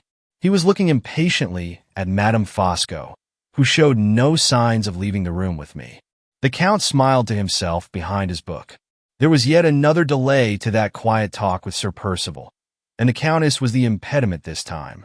June 19th. Once safely shut into my own room, I opened these pages and prepared to go on with that part of the day's record which was still left to write. For 10 minutes or more I sat idle, with the pen in my hand, thinking over the events of the last 12 hours. When I at last addressed myself to my task, I found a difficulty in proceeding with it which I had never experienced before. In spite of my efforts to fix my thoughts on the matter in hand, they wandered away with the strangest persistency in the one direction of Sir Percival and the Count, and all the interest which I tried to concentrate on my journal centered instead in that private interview between them which had been put off all through the day, and which was now to take place in the silence and solitude of the night.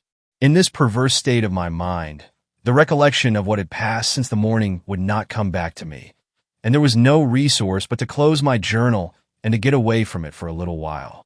I opened the door which led from my bedroom into my sitting room, and having passed through, pulled it to again to prevent any accident in case of draught with the candle left on the dressing table. My sitting room window was wide open, and I leaned out listlessly to look at the night. It was dark and quiet. Neither moon nor stars were visible. There was a smell like rain in the still, heavy air, and I put my hand out a window. No, the rain was only threatening. It had not come yet. I remained leaning on the windowsill for nearly a quarter of an hour, looking out absently into the black darkness, and hearing nothing, except now and then the voices of the servants or the distant sound of a closing door in the lower part of the house. Just as I was turning away wearily from the window to go back to the bedroom and make a second attempt to complete the unfinished entry in my journal, I smelt the odor of tobacco smoke stealing towards me on the heavy night air. The next moment, I saw a tiny red spark advancing from the farther end of the house in the pitch darkness. I heard no footsteps, and I could see nothing but the spark. It traveled along in the night, past the window at which I was standing, and stopped opposite my bedroom window, inside which I had left the light burning on the dressing table. The spark remained stationary for a moment, then moved back again in the direction from which it had advanced. As I followed its progress, I saw a second red spark, larger than the first, approaching from the distance. The two met together in the darkness. Remembering who smoked cigarettes and who smoked cigars, I inferred immediately that the Count had come out first to look and listen under my window, and that Sir Percival had afterwards joined him. They must both have been walking on the lawn, or I should certainly have heard Sir Percival's heavy footfall, though the Count's soft step might have escaped me, even on the gravel walk. I waited quietly at the window, certain that they could neither of them see me in the darkness of the room. "What's the matter?" I heard Sir Percival say in a low voice. "Why don't you come in and sit down?" "I want to see the light out of that window," replied the Count softly. "What harm does the light do?" "It shows she is not in bed yet. She is sharp enough to suspect something and bold enough to come downstairs and listen, if she can get the chance." "Patience, Percival, patience." "Humbug! You're always talking of patience. I shall talk of something else presently. My good friend, you are on the edge of your domestic precipice, and if I let you give the women one other chance, on my sacred word of honor, they will push you over it." "What the devil do you mean?"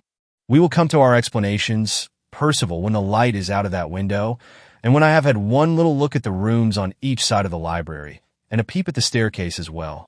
They slowly moved away, and the rest of the conversation between them, which had been conducted throughout in the same low tones, ceased to be audible. It was no matter.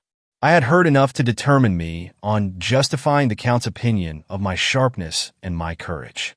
Before the red sparks were out of sight in the darkness, I had made up my mind that there should be a listener when those two men sat down to their talk, and that the listener, in spite of all the Count's precautions to the contrary, should be myself.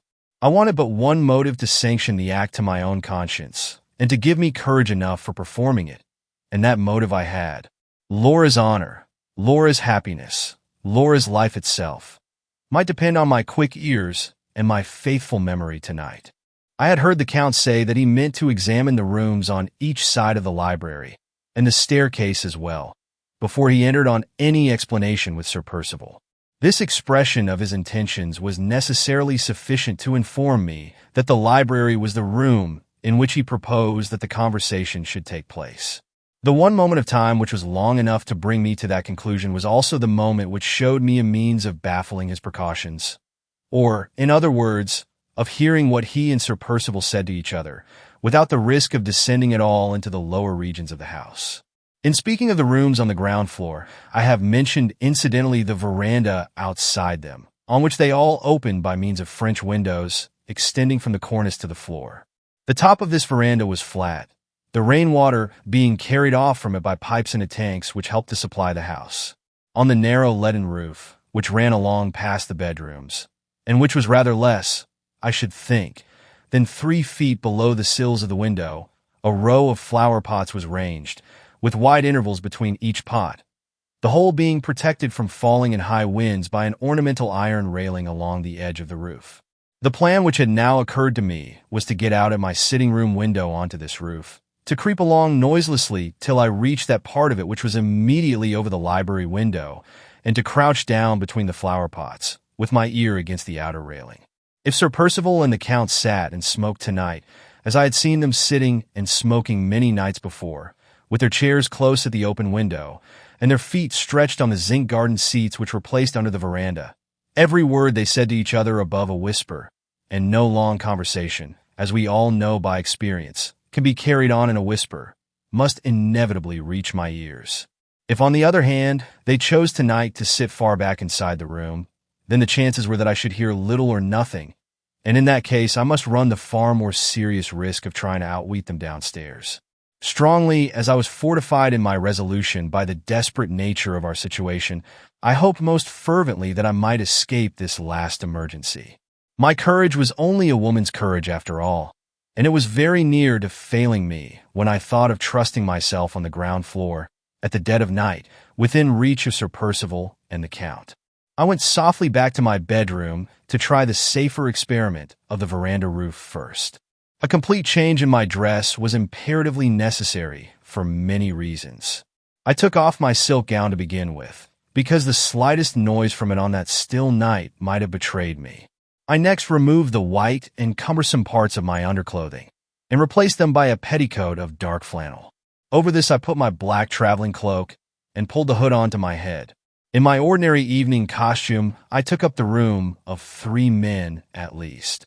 In my present dress, when it was held close about me, no man could have passed through the narrowest spaces more easily than I. The little breadth left on the roof of the veranda, between the flower pots on one side and the wall and the windows of the house on the other, made this a serious consideration. If I knocked anything down, if I made the least noise, who could say what the consequences might be? I only waited to put the matches near the candle before I extinguished it, and groped my way back into the sitting room. I locked that door, as I had locked my bedroom door, then quietly got out of the window and cautiously set my feet on the leaden roof of the veranda. My 2 rooms were at the inner extremity of the new wing of the house in which we all lived, and I had 5 windows to pass before I could reach the position it was necessary to take up immediately over the library. The first window belonged to a spare room which was empty. The second and third windows belonged to Laura's room. The fourth window belonged to Sir Percival's room. The fifth belonged to the Countess's room. The others, by which it was not necessary for me to pass, were the windows of the Count's dressing room, of the bathroom, and of the second empty spare room. No sound reached my ears. The black, blinding darkness of the night was all round me when I first stood on the veranda, except at that part of it which Madame Fosco's window overlooked. There, at the very place above the library to which my course was directed, there I saw a gleam of light. The Countess was not yet in bed. It was too late to draw back. It was no time to wait. I determined to go on at all hazards, and trust for security to my own caution and to the darkness of the night. For Laura's sake, I thought to myself, as I took the first step forward on the roof, with one hand holding my cloak close round me, and the other groping against the wall of the house. It was better to brush close by the wall than to risk striking my feet against the flower pots within a few inches of me, on the other side. I passed the dark window of the spare room, trying the leaden roof at each step with my foot before I risked resting my weight on it. I passed the dark windows of Laura's room. God bless her and keep her tonight. I passed the dark window of Sir Percival's room. Then I waited a moment, knelt down with my hands to support me, and so crept to my position, under the protection of the low wall between the bottom of the lighted window and the veranda roof. When I ventured to look up at the window itself, I found that the top of it only was open and that the blind inside was drawn down. While I was looking, I saw the shadow of Madame Fosco pass across the white field of the blind, then pass slowly back again. Thus far she could not have heard me, or the shadow would surely have stopped at the blind, even if she had wanted courage enough to open the window and look out. I placed myself sideways against the railing of the veranda, first ascertaining, by touching them, the position of the flower pots on either side of me. There was room enough for me to sit between them and no more. The sweet-scented leaves of the flower on my left hand just brushed my cheek as I lightly rested my head against the railing. The first sounds that reached me from below were caused by the opening or closing, most probably the latter, of 3 doors in succession. The doors, no doubt, leading into the hall and into the rooms on each side of the library, which the Count had pledged himself to examine. The first object that I saw was the red spark again, traveling out into the night from under the veranda, moving away towards my window, waiting a moment, and then returning to the place from which it had set out. "The devil take your restlessness. When do you mean to sit down?" growled Sir Percival's voice beneath me. "Alf, how hot it is," said the Count, sighing and puffing wearily. His exclamation was followed by the scraping of the garden chairs on the tiled pavement under the veranda, the welcome sound which told me they were going to sit close at the window as usual. So far the chance was mine. The clock in the turret struck the 11:45 as they settled themselves in their chairs. I heard Madame Fosco through the open window yawning, and saw her shadow pass once more across the white field of the blind. Meanwhile, Sir Percival and the Count began talking together below, now and then dropping their voices a little lower than usual, but never sinking them to a whisper. The strangeness and peril of my situation, the dread, which I could not master, of Madame Fosco's lighted window, made it difficult, almost impossible, for me, at first, to keep my presence of mind and to fix my attention solely on the conversation beneath. For some minutes, I could only succeed in gathering the general substance of it. I understood the Count to say that the one window alight was his wife's, that the ground floor of the house was quite clear, and that they might now speak to each other without fear of accidents.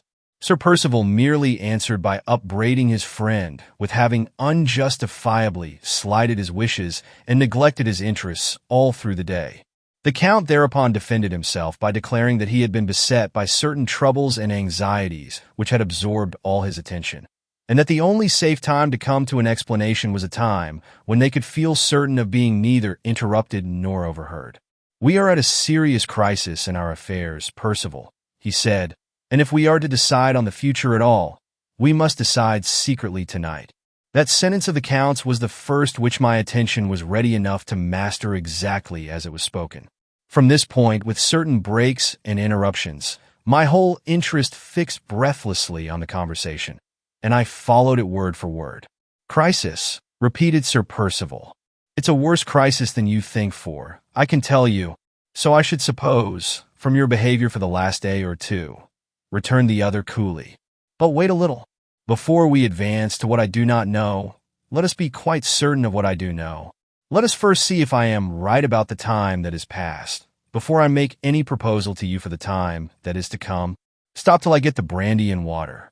Have some yourself." "Thank you, Percival." "The cold water with pleasure, a spoon, and the basin of sugar." "Oh, sucre, my friend. Nothing more? Sugar and water for a man of your age. There, mix your sickly mess. You foreigners are all alike. Now listen, Percival. I will put our position plainly before you, as I understand it, and you shall say if I am right or wrong. You and I both came back to this house from the continent with our affairs very seriously embarrassed.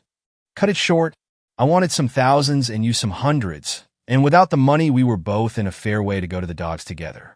There's the situation. Make what you can of it. Go on." "Well, Percival, in your own solid English words, you wanted some thousands and I wanted some hundreds, and the only way of getting them was for you to raise the money for your own necessity, with a small margin beyond for my poor little hundreds by the help of your wife. What did I tell you about your wife on our way to England? And what did I tell you again when we had come here, and when I had seen for myself the sort of woman Miss Halcombe was? How should I know? You talk 19 to the dozen, I suppose, just as usual." I said this.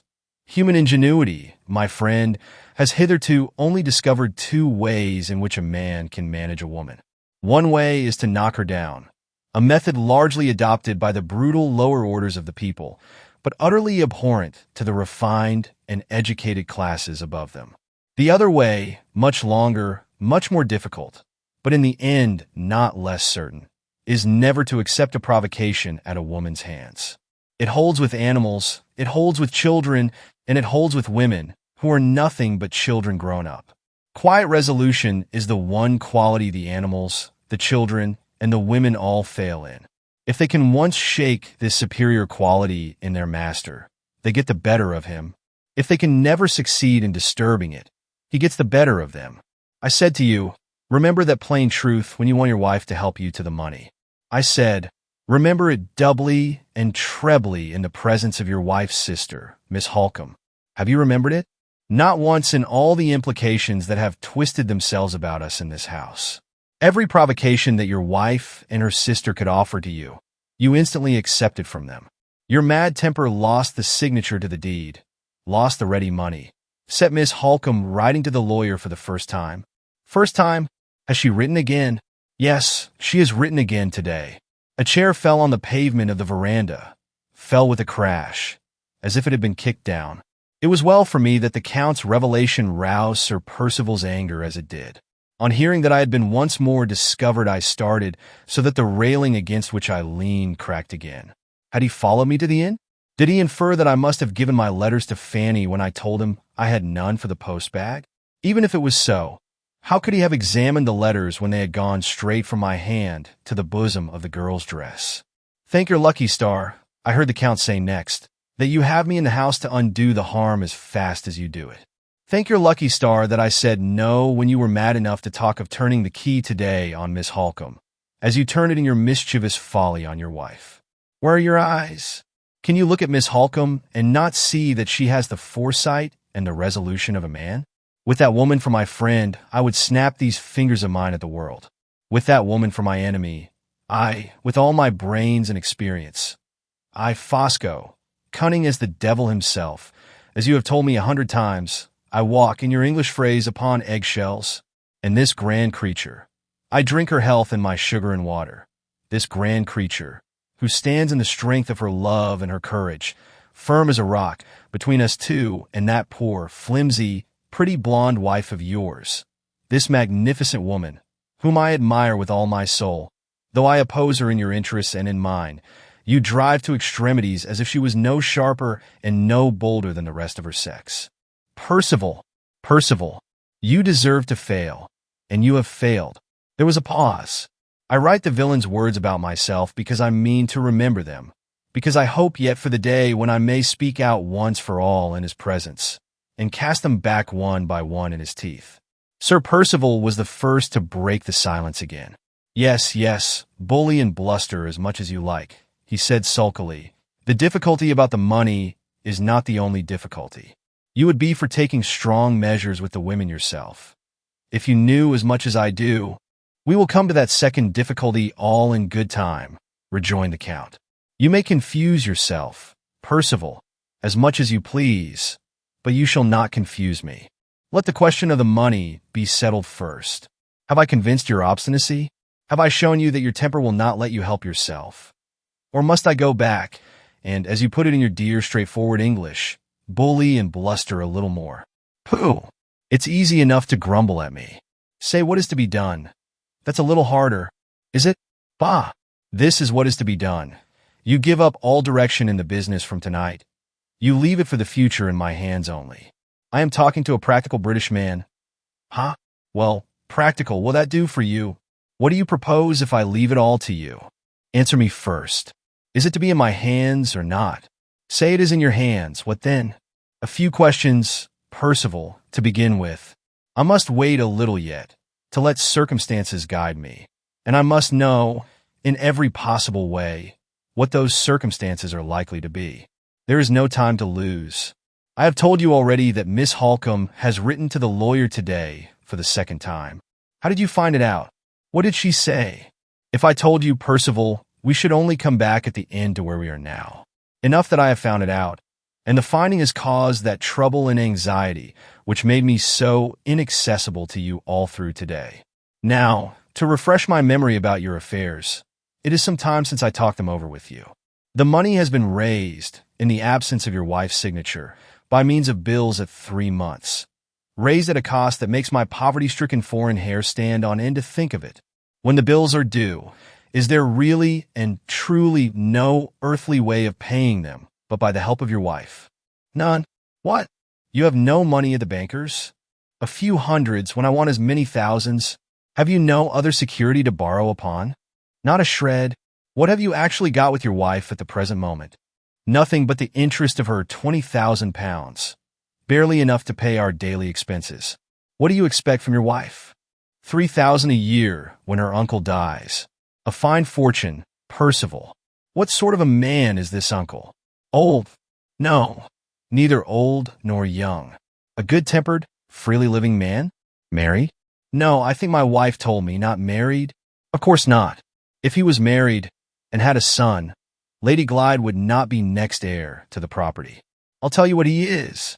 He's a maudlin, twaddling, selfish fool, and bores everybody who comes near him about the state of his health.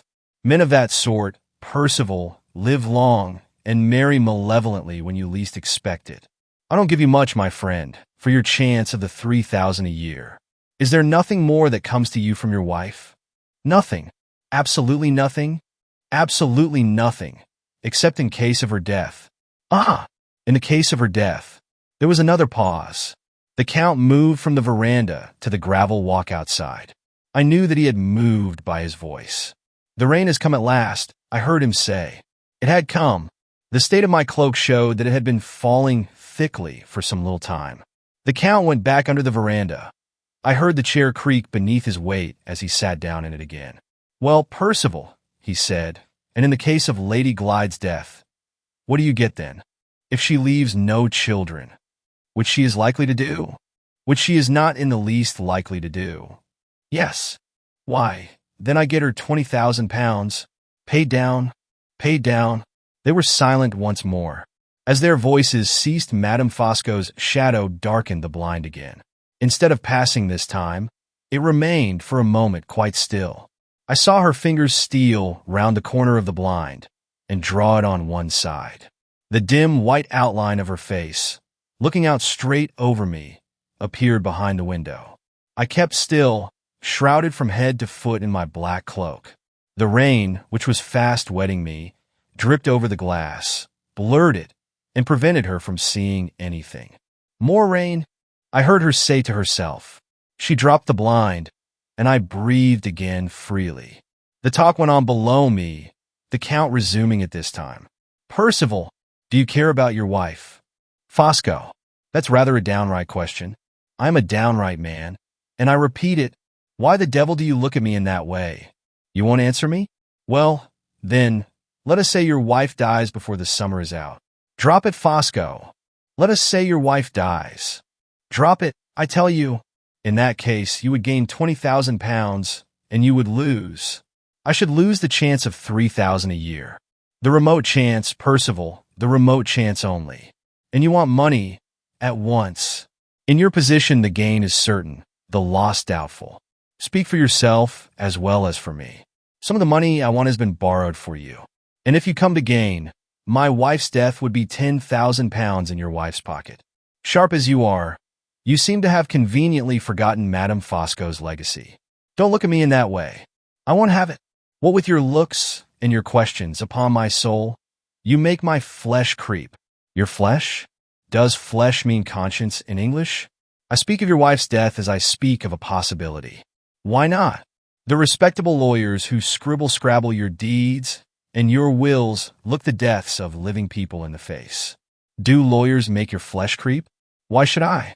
It is my business tonight to clear up your position beyond the possibility of mistake, and I have now done it. Here is your position. If your wife lives, you pay those bills with her signature to the parchment.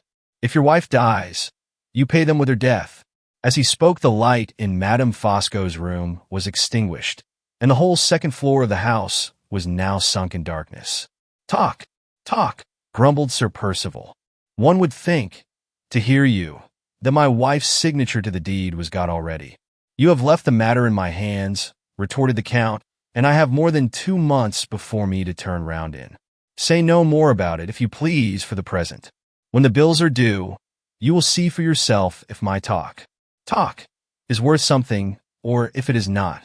And now, Percival, having done with the money matters for tonight, I can place my attention at your disposal, If you wish to consult me on that second difficulty, which has mixed itself up with our little embarrassments, and which has so altered you for the worse, that I hardly know you again. Speak, my friend, and pardon me if I shock your fiery national taste by mixing myself a second glass of sugar and water. It's very well to say speak, replied Sir Percival, in a far more quiet and more polite tone than he had yet adopted, but it's not so easy to know how to begin. Shall I help you? Suggested the Count. Shall I give this private difficulty of yours a name? What if I call it Catholic? Look here, Fosco, you and I have known each other for a long time, and if you have helped me out of one or two scrapes before this, I have done the best I could to help you in return, as far as money would go. We have made as many friendly sacrifices on both sides as men could, but we have had our secrets from each other, of course. Haven't we? You have had a secret from me, Percival. There is a skeleton in your cupboard here at Blackwater Park that has peeped out in these last few days at other people besides yourself. Well, suppose it has. If it doesn't concern you, you needn't be curious about it, need you? Do I look curious about it? Yes, you do. So. My face speaks the truth, then? What an immense foundation of good there must be in the nature of a man who arrives at my age, and whose face has not yet lost the habit of speaking the truth. Come, glide. Let us be candid one with the other. This secret of yours has sought me. I have not sought it. Let us say I am curious. Do you ask me, as your old friend, to respect your secret, and to leave it, once for all, in your own keeping? Yes, that's just what I do ask. Then my curiosity is at an end. It dies in me from this moment. Do you really mean that? What makes you doubt me? I have had some experience, Fosco, of your roundabout ways, and I am not so sure that you won't worm it out of me after all. The chair below suddenly creaked again. I felt the trellis-work pillar under me shake from top to bottom. The Count had started to his feet, and had struck it with his hand in indignation. Percival! Percival! He cried passionately. Do you know me no better than that? Has all your experience shown you nothing of my character yet? I am a man of the antique type. I am capable of the most exalted acts of virtue, when I have the chance of performing them. It has been the misfortune of my life that I have had few chances. My conception of friendship is sublime. Is it my fault that your skeleton has peeped out at me? Why do I confess my curiosity? You poor superficial Englishman, it is to magnify my own self-control. I could draw your secret out of you if I liked, as I draw this finger out of the palm of my hand. You know I could. But you have appealed to my friendship, and the duties of friendship are sacred to me. See, I trample my base curiosity under my feet. My exalted sentiments lift me above it. Recognize them, Percival. Imitate them, Percival. Shake hands, I forgive you. His voice faltered over the last words, faltered, as if he were actually shedding tears. Sir Percival confusedly attempted to excuse himself, but the Count was too magnanimous to listen to him. No, he said, when my friend has wounded me, I can pardon him without apologies. Tell me in plain words, do you want my help? Yes, badly enough. And you can ask for it without compromising yourself? I can try, at any rate. Try then. Well, this is how it stands. I told you today that I had done my best to find Catholic and failed. Yes, you did. Fosco, I'm a lost man if I don't find her. Huh, is it so serious as that? A little stream of light traveled out under the veranda and fell over the gravel walk. The Count had taken the lamp from the inner part of the room to see his friend clearly by the light of it. Yes, he said, your face speaks the truth this time. Serious, indeed. As serious as the money matters themselves. More serious. As true as I sit here, more serious. The light disappeared again, and the talk went on. I showed you the letter to my wife that Catholic hid in the sand, Sir Percival continued. There's no boasting in that letter, Fosco. She does know the secret. Say as little as possible, Percival, in my presence, of the secret. Does she know it from you? No, from her mother. Two women in possession of your private mind. Bad, my friend. One question here, before we go any farther. The motive of your shutting up the daughter in the asylum is now plain enough to me, but the manner of her escape is not quite so clear. Do you suspect the people in charge of her of closing their eyes purposely, At the instance of some enemy who could afford to make it worth their while? No, she was the best-behaved patient they had, and like fools, they trusted her. She's just mad enough to be shut up and just sane enough to ruin me when she's at large.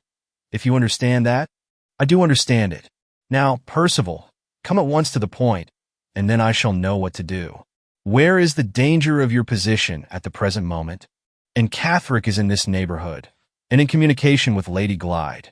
There's the danger, plain enough. Who can read the letter she hid in the sand, and not see that my wife is in possession of the secret, deny it as she may? One moment, Percival. If Lady Glyde does know the secret, she must know also that it is a compromising secret for you. As your wife, surely it is her interest to keep it, is it? I'm coming to that. It might be her interest if she cared 2 straws about me. But I happen to be an encumbrance in the way of another man. She was in love with him before she married me. She's in love with him now. An infernal vagabond of a drawing master named Hartright. My dear friend, what is there extraordinary in that? They're all in love with some other man. Who gets the first of a woman's heart? In all my experience, I have never yet met with a man who was number 1. Number 2 sometimes. Number 3, 4, 5 often. Number 1, never. He exists, of course, but I have not met with him. Wait, I haven't done yet. Who do you think helped in Catherick to get the start when the people from the madhouse were after her? Hartright. Who do you think saw her again in Cumberland? Hartright. Both times he spoke to her alone. Stop. Don't interrupt me. The scoundrel's as sweet on my wife as she is on him. He knows the secret, and she knows the secret. Once let them both get together again, and it's her interest and his interest to turn their information against me. Gently, Percival, gently. Are you insensible to the virtue of Lady Glyde? That for the virtue of Lady Glyde, I believe in nothing about her but her money. Don't you see how the case stands? She might be harmless enough by herself, but if she and that vagabond Hartright— Yes, I see. Where is Mr. Hartright? Out of the country. If he means to keep a whole skin on his bones, I recommend him not to come back in a hurry. Are you sure he is out of the country? Certain. I had him watched from the time he left Cumberland to the time he sailed. Oh, I've been careful, I can tell you. And Catherick lived with some people at a farmhouse near Limmeridge. I went there myself, after she had given me the slip, and made sure that they knew nothing. I gave her mother a form of letter to write to Miss Halcombe, exonerating me from any bad motive in putting her under restraint. I've spent, I'm afraid to say how much in trying to trace her, and in spite of it all, she turns up here and escapes me on my own property. How do I know who else may see her? Who else may speak to her? That prying scoundrel, Hartright, may come back without my knowing it, and may make use of her tomorrow. Not he, Percival. While I am on the spot, and while that woman is in the neighborhood, I will answer for our laying hands on her before Mr. Hartright, even if he does come back. I see. Yes, I see. The finding of Catherick is the first necessity. Make your mind easy about the rest. Your wife is here, under your thumb. Miss Halcombe is inseparable from her, and is therefore under your thumb also, and Mr. Hartright is out of the country. This invisible and of yours is all we have to think of for the present. You have made your inquiries? Yes. I have been to her mother. I have ransacked the village, and all to no purpose. Is her mother to be depended on? Yes. She has told your secret once. She won't tell it again. Why not? Are her own interests concerned in keeping it, as well as yours? Yes, deeply concerned. I am glad to hear it, Percival, for your sake. Don't be discouraged, my friend. Our money matters, as I told you. Leave me plenty of time to turn round in, and I may search for Catherick tomorrow to better purpose than you. One last question before we go to bed. What is it? It is this. When I went to the boathouse to tell Lady Glyde that the little difficulty of her signature was put off, accident took me there in time to see a strange woman parting in a very suspicious manner from your wife.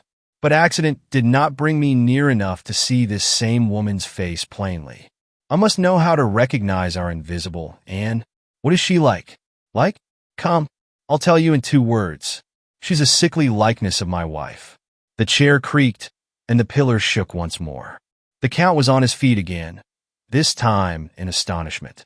What? He exclaimed eagerly. Fancy my wife, after a bad illness, with a touch of something wrong in her head. And there is in Gothic for you, answered Sir Percival. Are they related to each other? Not a bit of it. And yet so like? Yes, so like. What are you laughing about? There was no answer, and no sound of any kind. The Count was laughing in his smooth, silent, internal way. What are you laughing about? Reiterated Sir Percival. Perhaps at my own fancies, my good friend. Allow me my Italian humor. Do I not come of the illustrious nation which invented the exhibition of punch? Well, I shall know in Gothic when I see her, and so enough for tonight. Make your mind easy, Percival. Sleep, my son, the sleep of the just, and see what I will do for you when daylight comes to help us both. I have my projects and my plans here in my big head. You shall pay those bills and find in Gothic my sacred word of honor on it, but you shall. Am I a friend to be treasured in the best corner of your heart, or am I not? Am I worth those loans of money which you so delicately reminded me of a little while since? Whatever you do, never wound me in my sentiments any more. Recognize them, Percival. Imitate them, Percival. I forgive you again. I shake hands again. Good night. Not another word was spoken.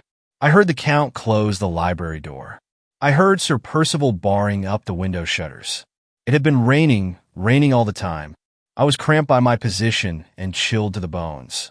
When I first tried to move, the effort was so painful to me that I was obliged to desist.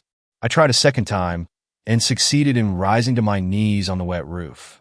As I crept to the wall and raised myself against it, I looked back and saw the window of the Count's dressing room gleam into light.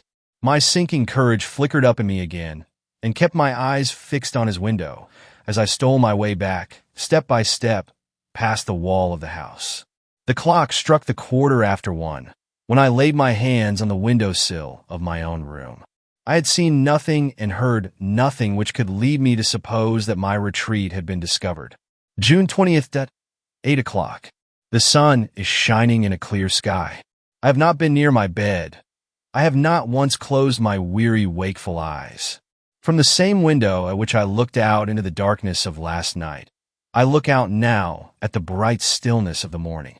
I count the hours that have passed since I escaped to the shelter of this room by my own sensations, and those hours seem like weeks.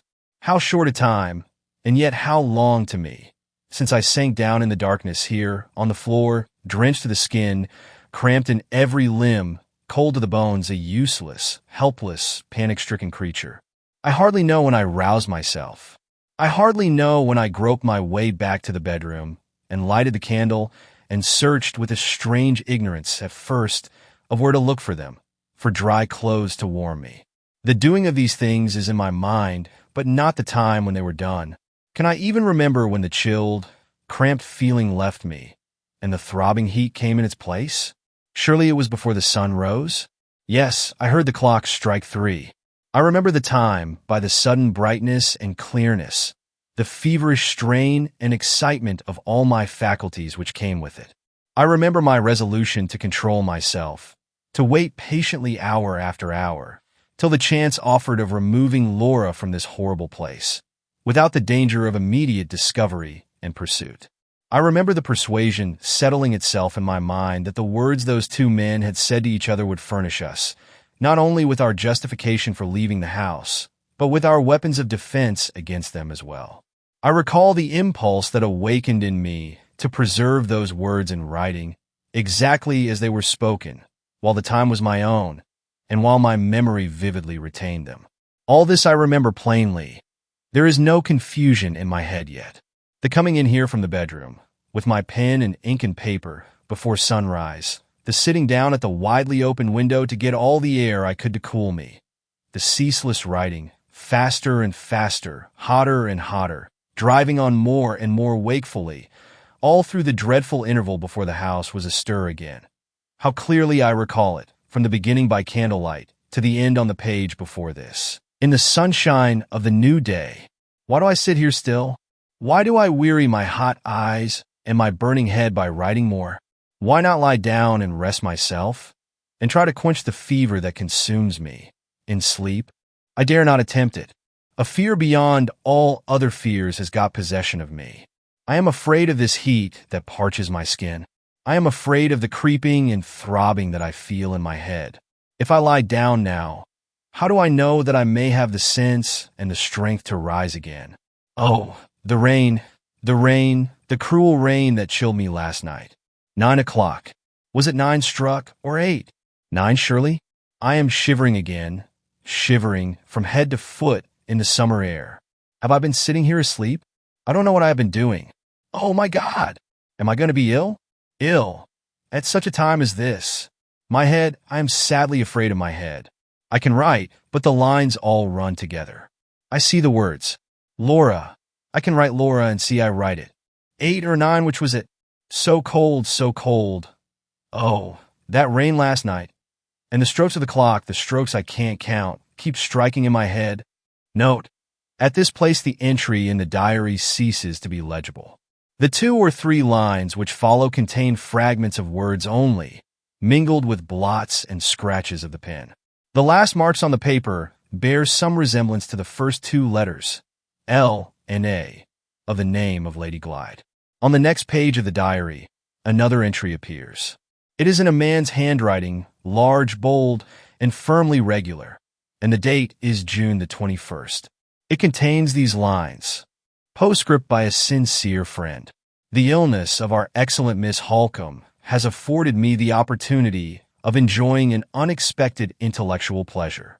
I refer to the perusal, which I have just completed, of this interesting diary. There are many hundred pages here.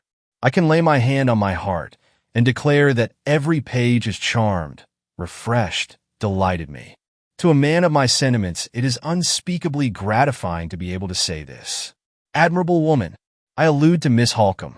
Stupendous effort. I refer to the diary. Yes, these pages are amazing. The tact which I find here, the discretion, the rare courage, the wonderful power of memory, the accurate observation of character, the easy grace of style, the charming outbursts of womanly feeling, have all inexpressibly increased my admiration of this sublime creature, of this magnificent Marian. The presentation of my own character is masterly in the extreme. I certify, with my whole heart, to the fidelity of the portrait. I feel how vivid an impression I must have produced to have been painted in such strong, such rich, such massive colors as these. I lament afresh the cruel necessity which sets our interests at variance and opposes us to each other. Under happier circumstances, how worthy I should have been of Miss Halcombe. How worthy Miss Halcombe would have been of me. The sentiments which animate my heart assure me that the lines I have just written express a profound truth. Those sentiments exalt me above all merely personal considerations. I bear witness, in the most disinterested manner, to the excellence of the stratagem by which this unparalleled woman surprised the private interview between Percival and myself. Also to the marvelous accuracy of her report of the whole conversation from its beginning to its end. Those sentiments have induced me to offer to the unimpressionable doctor who attends on her my vast knowledge of chemistry, and my luminous experience of the more subtle resources which medical and magnetic science have placed at the disposal of mankind. He has hitherto declined to avail himself of my assistance. Miserable man! Finally, those sentiments dictate the lines, grateful, sympathetic, paternal lines which appear in this place. I close the book. My strict sense of propriety restores it, by the hands of my wife, to its place on the writer's table. Events are hurrying me away. Circumstances are guiding me to serious issues.